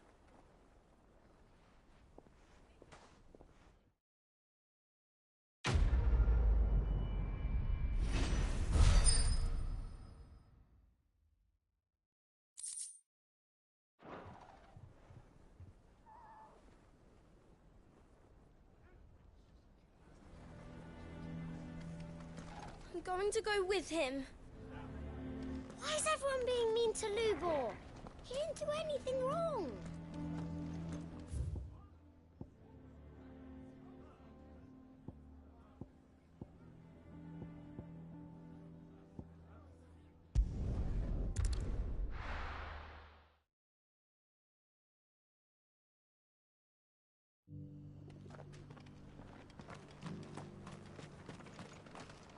Welcome, welcome.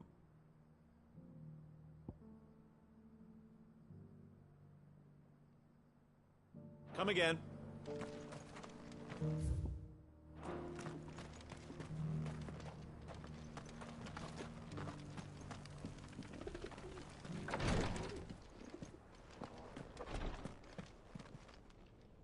Lord Rosfield, is there aught the Undying might assist you with this day? Perhaps. My brother said that your order was helping him with his quest to uncover Ultima's origins. Have you learned anything of note since last we spoke? Little unless, I regret to report. I see. Be assured, however, that we will not rest until the truth is known. Even now, our archaeologians scour ruins in every corner of the realm for traces of Ultima's touch. Fallen ruins, I take it. Dating back as far as Phoenix Gate. Indeed. Ultima's thralls are oft sighted among the remnants of the fallen civilization, as if protecting the secrets concealed within. Secrets we'd see unearthed. Should our methods be of interest, my lord, mayhap it would please you to observe some of our number at work. Would that be possible? Of course. A survey is being conducted not far from here. Perchance you are familiar with Kretov, a small hamlet built around a fallen airship.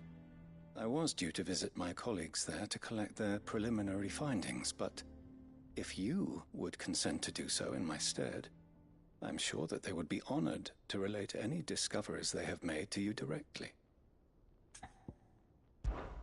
All right. I'll go and meet with them. They will be most gratified, I am sure. Might I suggest you take the road through Titan's Wake? It will lead you straight to the village after but a short walk. Thank you. I will. I wish you a safe journey, my lord. May the Firebird's flames burn ever in your heart.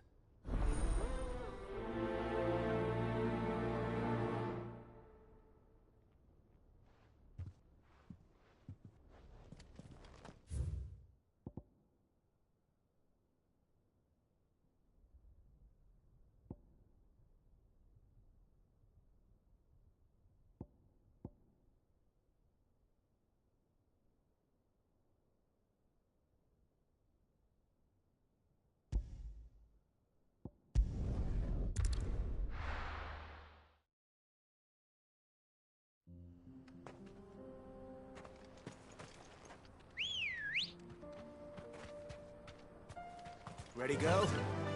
Run like the wind.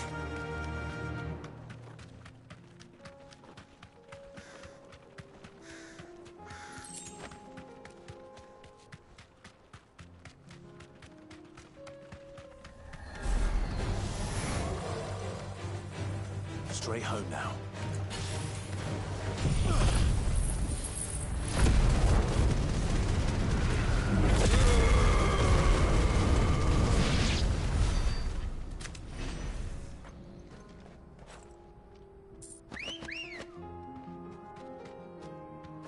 Good girl. Yeah!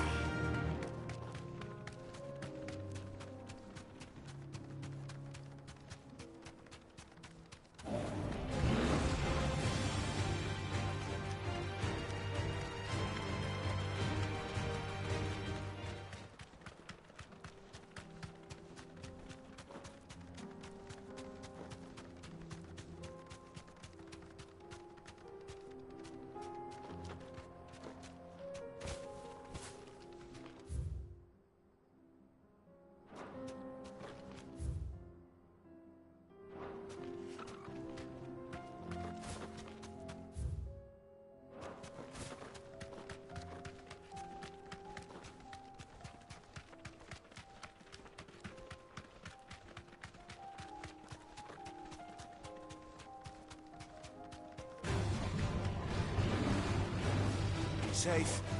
Shiva!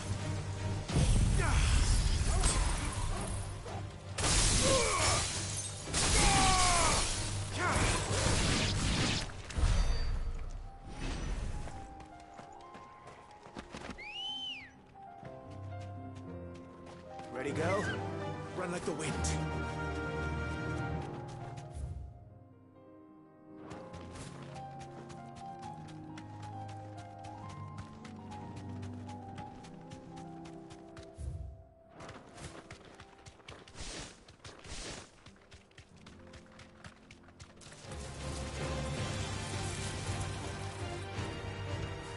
deserve a rest.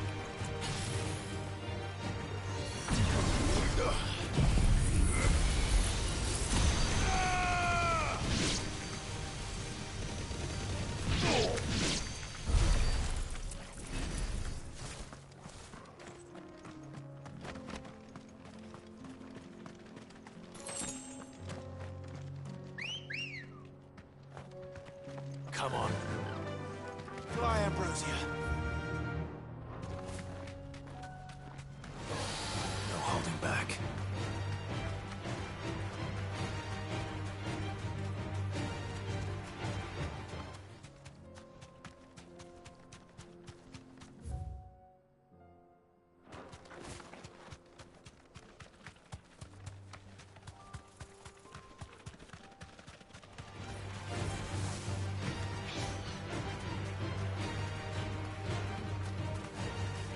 Thanks, Gal.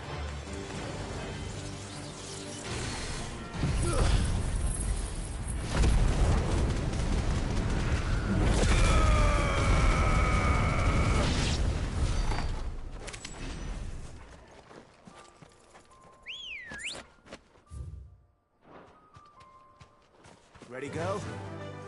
Run like the wind.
Oh no.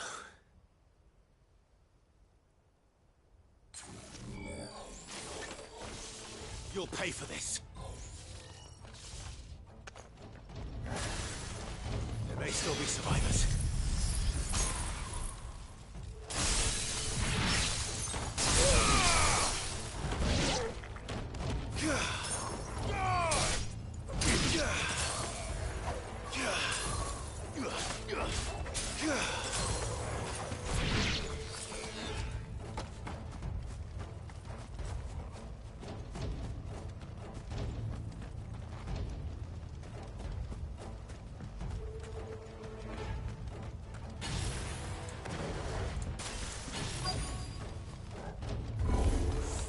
Whatever that thing is, I'd say it's their leader.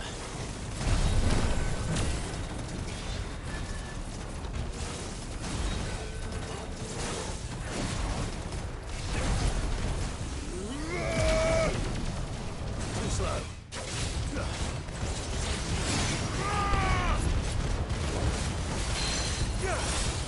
All yours, Torgal.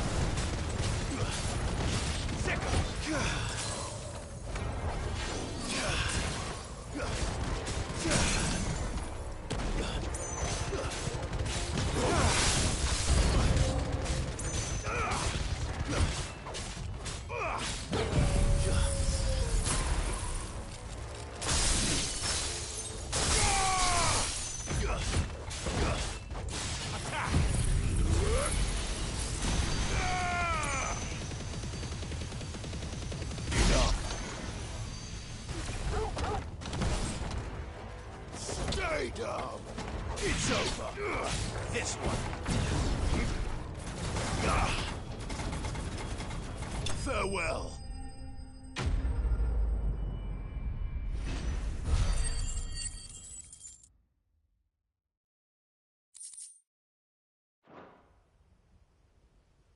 Should have stayed in the past. These must be Cyril's colleagues. You have our thanks, stranger. Who are you? Ah, forgive me, my lord. I did not recognize you. You are Lord Rosfield, are you not? We are archaeologians, tasked with surveying this site. When the echoes appeared, our brothers here occupied their attentions. Thanks to them, and to you, we were, for a mercy, able to see our duty to its conclusion. You call that a mercy? Your brothers might still be alive if you put their safety before your duty. Surely this survey wasn't worth dying for. We are charged with uncovering Ultima's origins. A duty of the highest import, as I'm sure you will agree. And you think your dead brothers would agree with you too? I know they would. They gave their lives for the cause, an honor to which all Undying aspire.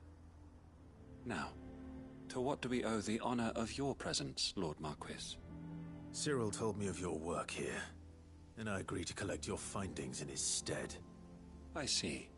That is most kind. Pray, take them then, with our humble thanks. May the Firebird's flame burn ever in your heart, as it does in ours.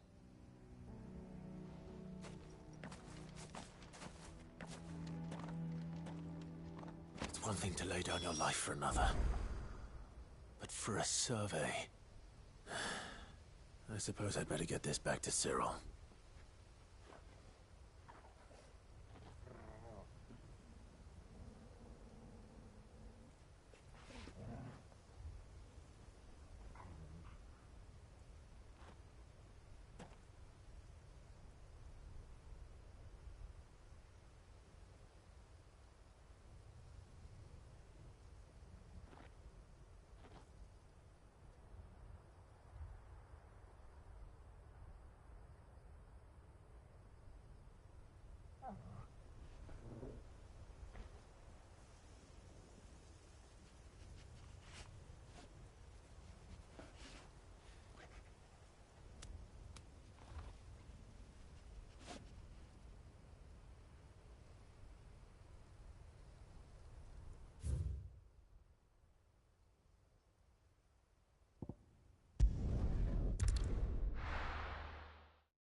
The bearer of the burning quill is within, my lord.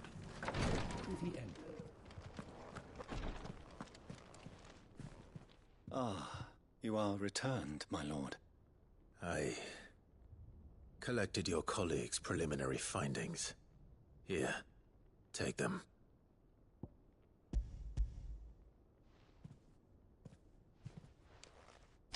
My thanks. I shall study them, and inform you forthwith if I discover aught that might aid you in your fight against Ultima. Cyril, your survey party suffered several losses in Kretov. Losses which could have been avoided, had the others not chosen to complete their work, instead of saving their friends. Were these your orders? No. This was their choice. Every Undying devotes his life to the service of the Phoenix. It is our sole duty, and should we die in discharging it, so be it. Even when death is avoidable. My lord, I fear that this is not a point over which it would be fruitful to argue. The Undying have served the Phoenix for countless generations, and your opinion of our methods, however earnest, is not like to change them. We live to serve the Phoenix. Our very order exists for that purpose, and that purpose alone. Cyril, I know that you and your brethren answer only to Joshua, but allow me to offer you a word of advice. It does not further the cause of the Phoenix to have his loyal followers surrender their lives without good reason. Provide your survey parties with an escort, that they might live to do their duty for years to come. Think not only of how you can serve the Phoenix, but how Joshua would want you to serve him. Please. For all our sakes. I thank you for your advice, my lord. If you will permit me to respond, our faith in his grace, Joshua Rossfield, is absolute. And we of the Undying will do what we believe is right to fulfill our duty unto him. As first shield to the Phoenix, I am sure you understand what it means to do one's duty. I do. Then we are of the same mind. And it is my hope that we may continue to do our duty together.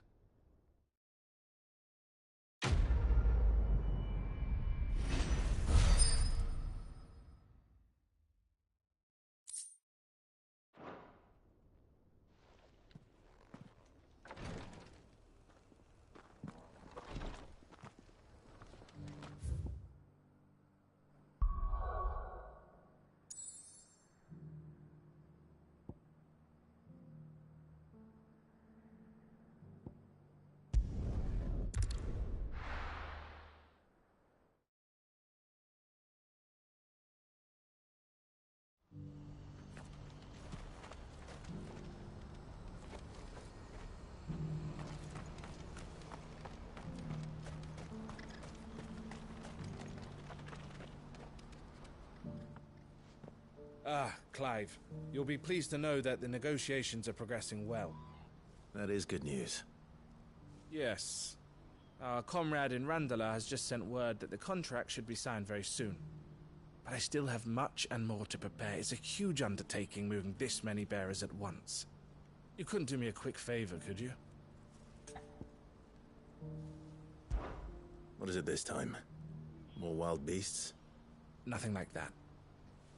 I just need you to go over to the caravans and ask El how long we have until the bearers arrive. Find out exactly how much faster I need to get all these supplies moved. All right. I'll go and ask. Thanks, Clive. I owe you one.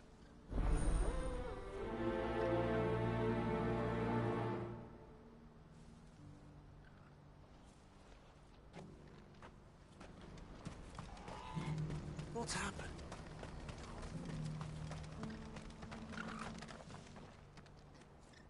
Don't blame yourself, El. This is their fault, not yours. I know, but... No buts about it, all right?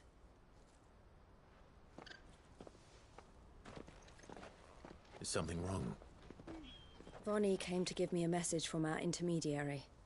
The talks with the Republican army have fallen through. They've reached an agreement with the Silver Peak Consortium instead.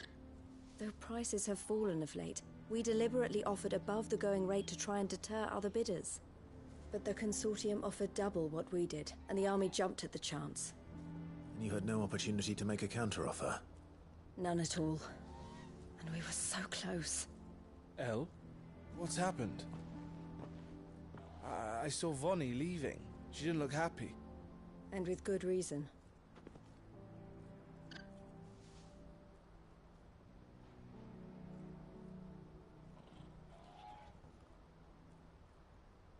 But I thought we were the only ones the Fist were speaking to about the bearers. How did the Consortium even find out about this?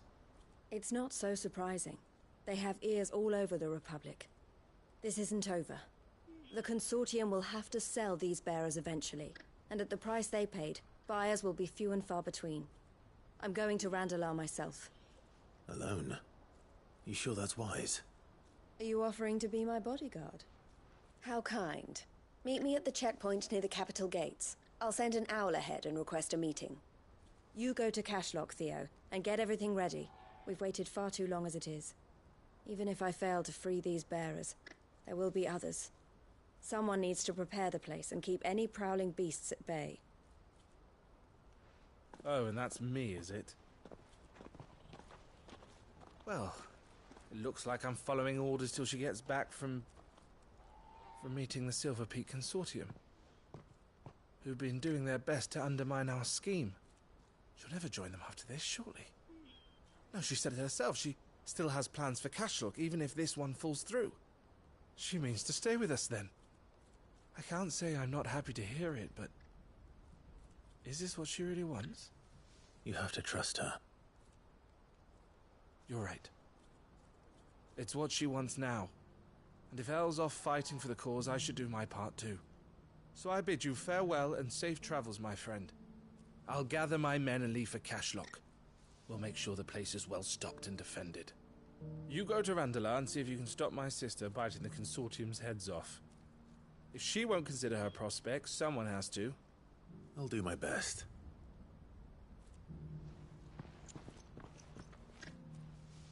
All right. To Randalar, then. And better not keep Eloise waiting.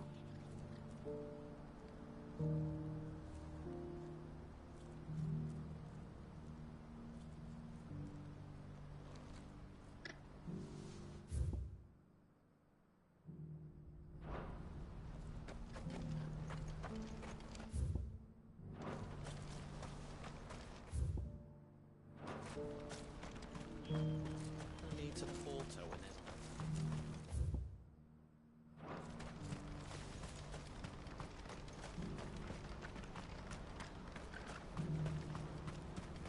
What I wouldn't give for a hot meal.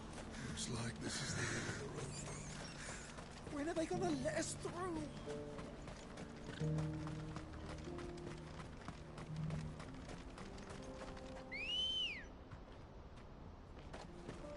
Good girl.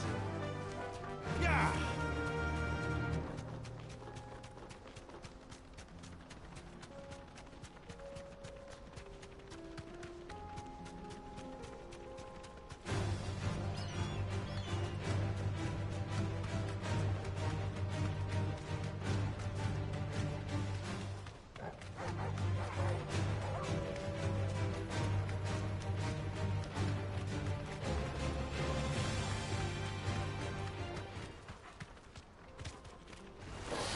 This won't be easy.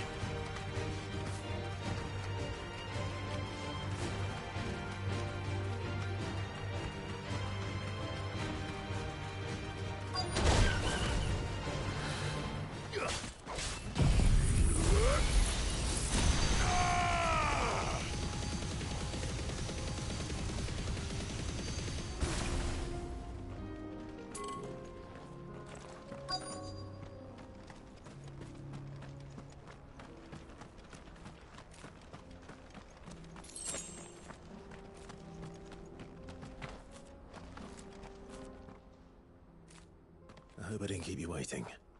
Did you arrange to speak with the Consortium? Here they are now. You wish to consult with me? I did. It's about the bearers you recently purchased from the Fist. We had all but finished making arrangements to buy them ourselves, and then you stepped into the fray. You misunderstand. The Consortium had an interest in purchasing them from the very first. It was only our regard for you that kept us from bidding. But your hesitancy in accepting our offer to you suggested that the regard was not mutual. And so we resumed our business. I did not hesitate. I am simply not inclined to make such decisions without first giving them due consideration. But what is done is done. Come then. How much do you want for them? Alas, you are too late yet again. We rarely take on such unconventional merchandise without a purchaser in mind. The bearers belong to him now. Who is your buyer? A trader from across the water. A most demanding fellow, if it's any consolation. He insisted the bearers be fed, dressed, even given their own bunks for the voyage over. That's what you get when you deal with continental types. I wouldn't know. Oh yes, the culture on the continent is quite different to ours. They pay good money for bearers not fit for the knacker's yard, and treat them like kings. But as long as they pay... That does sound unusual. No matter then. If they've already left our shores, there's little that can be done. Allow me to withdraw my interest. And with it, my interest in joining your organization. My associates will be sorry to hear that.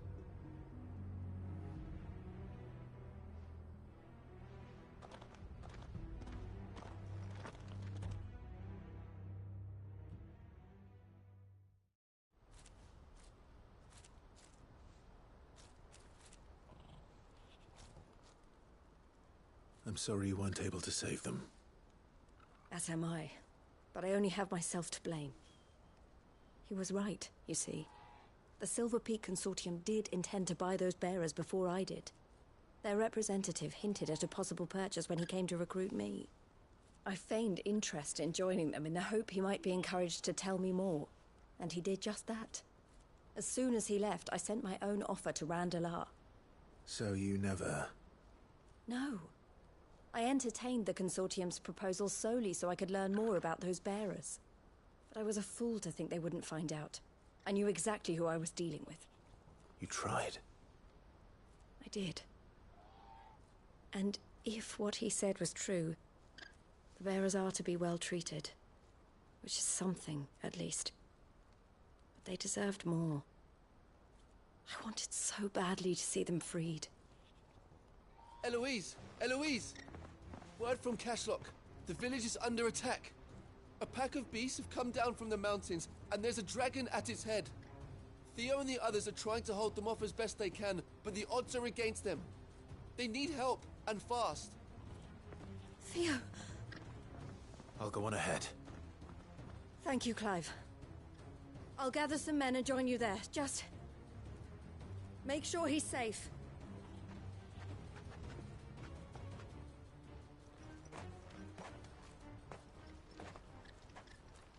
Hold on, Theo. I'm coming.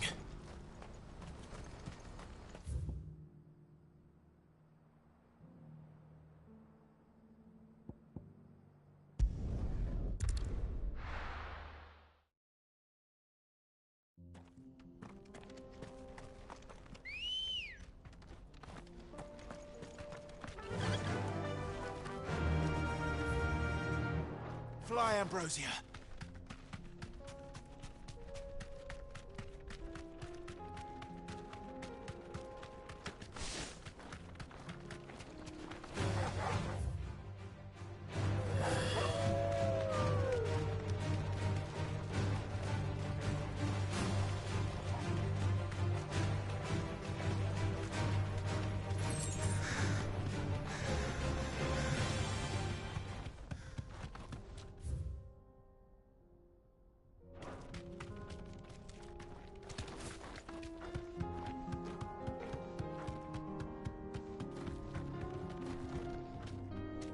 Straight home now.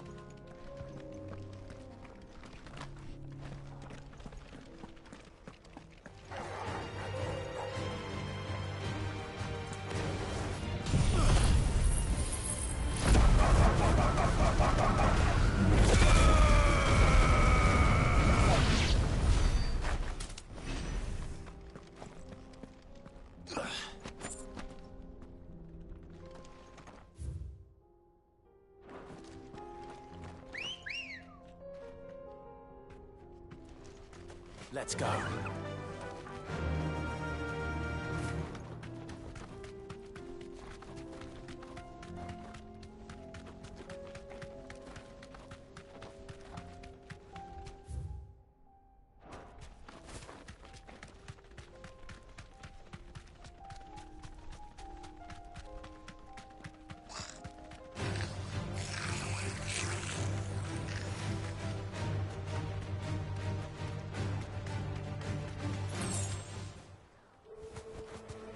No need to ride from here.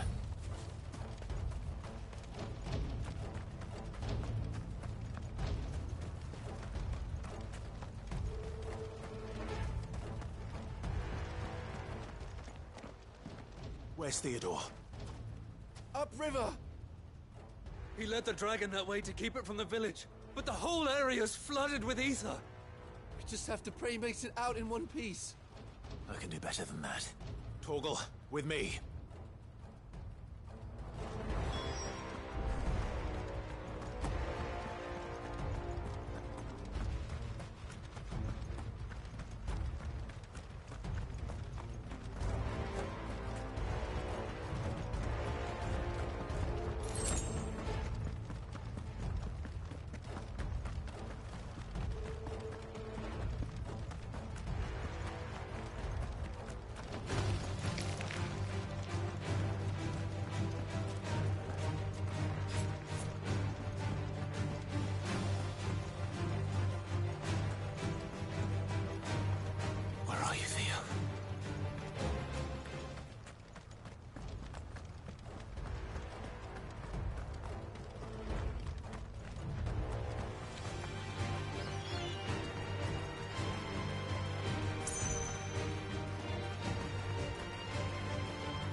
creatures have already turned.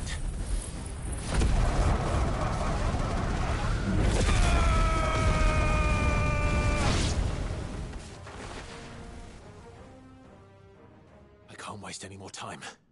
I need to find Theodore before that dragon does.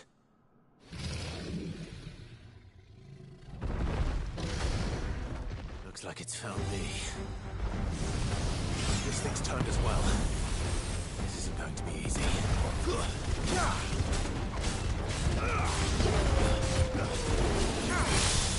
All yours, Torgal.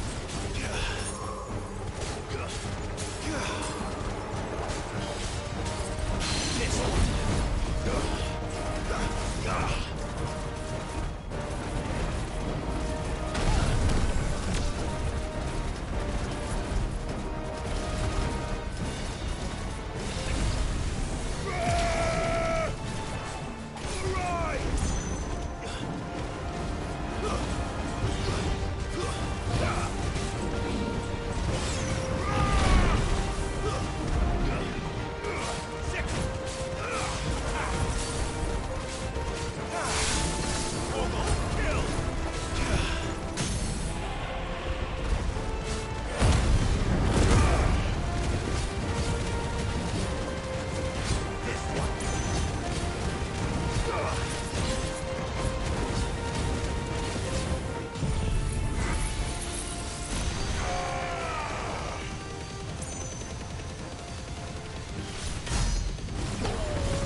Theodore, you had me worried for...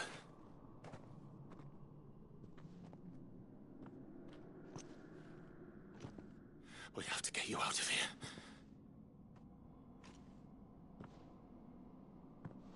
I think it might be a little too late for that. Bearer or no, there's only so much ether a man can take, and that Drake just wouldn't let me leave. You have my thanks, Sid, for finishing what I could not. For keeping Elle's dream. Theodore!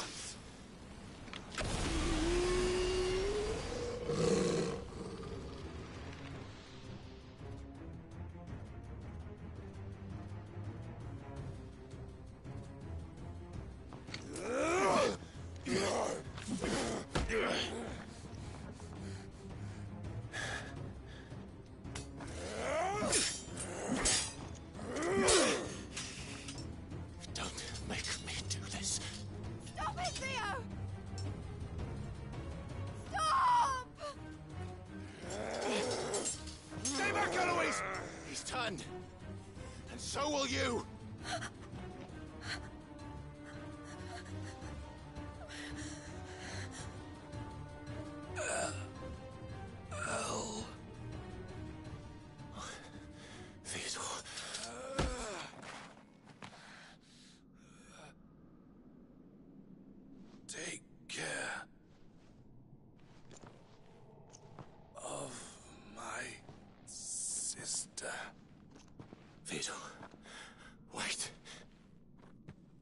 Goodbye.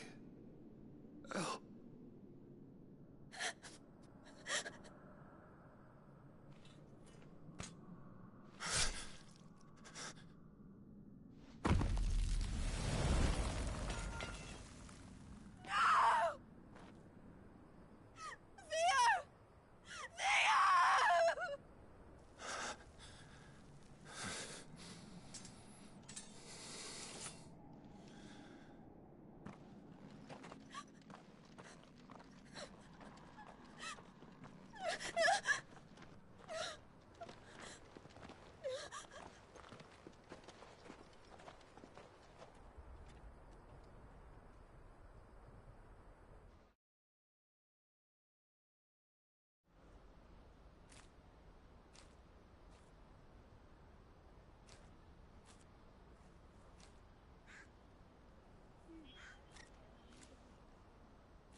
Thank you, Clive.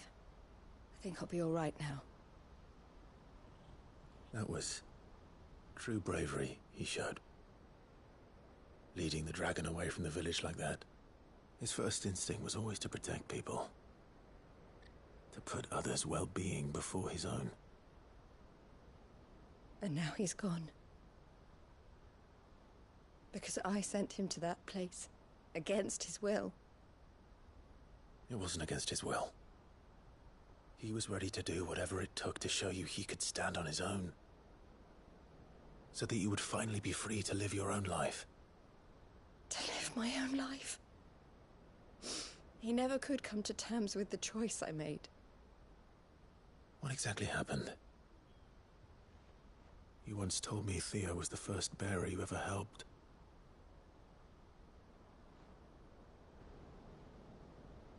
We grew up in Canva. We were born to one of the great trading houses. And I was chosen to inherit the family business. I had my father's head for figures, you see. Theo did not. While I studied the art of commerce, he played at soldiers instead. A late bloomer. In more ways than one. For unlike most bearers, it wasn't until his 15th summer that his powers awakened. My parents tried to drive him out of the house and into the care of the constables. But before they could, I took him into mine.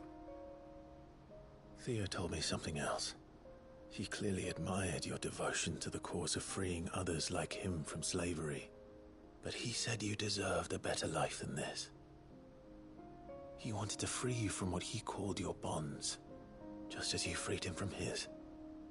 I would be lying if I said I had not wondered from time to time how much easier my life might have been if I had allowed Theo to be taken and devoted myself to the family business instead.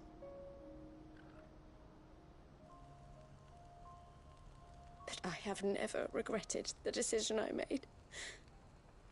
Being with my brother meant more to me than tradition or reputation.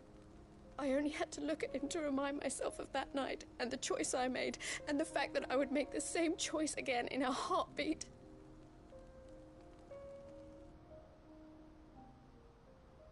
He was never a burden. How could he even think that? If anything, I was the one who weighed him down. You weren't, Eloise. He said it himself, that he had always been grateful to you for saving him, and that he wanted to repay you by letting you live the life you were denied. Neither you nor Theo weighed each other down. You loved one another. You did whatever was necessary to continue living your lives together, and you always would have. You're right. All I ever wanted, all I ever did, it was so we could be together. Oh, Theo, why did you have to...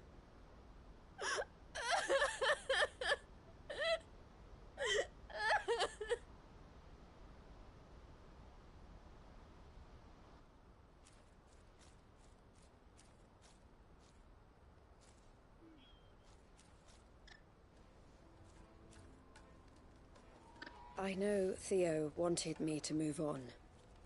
But I'm staying here at the Crimson Caravans to continue our work.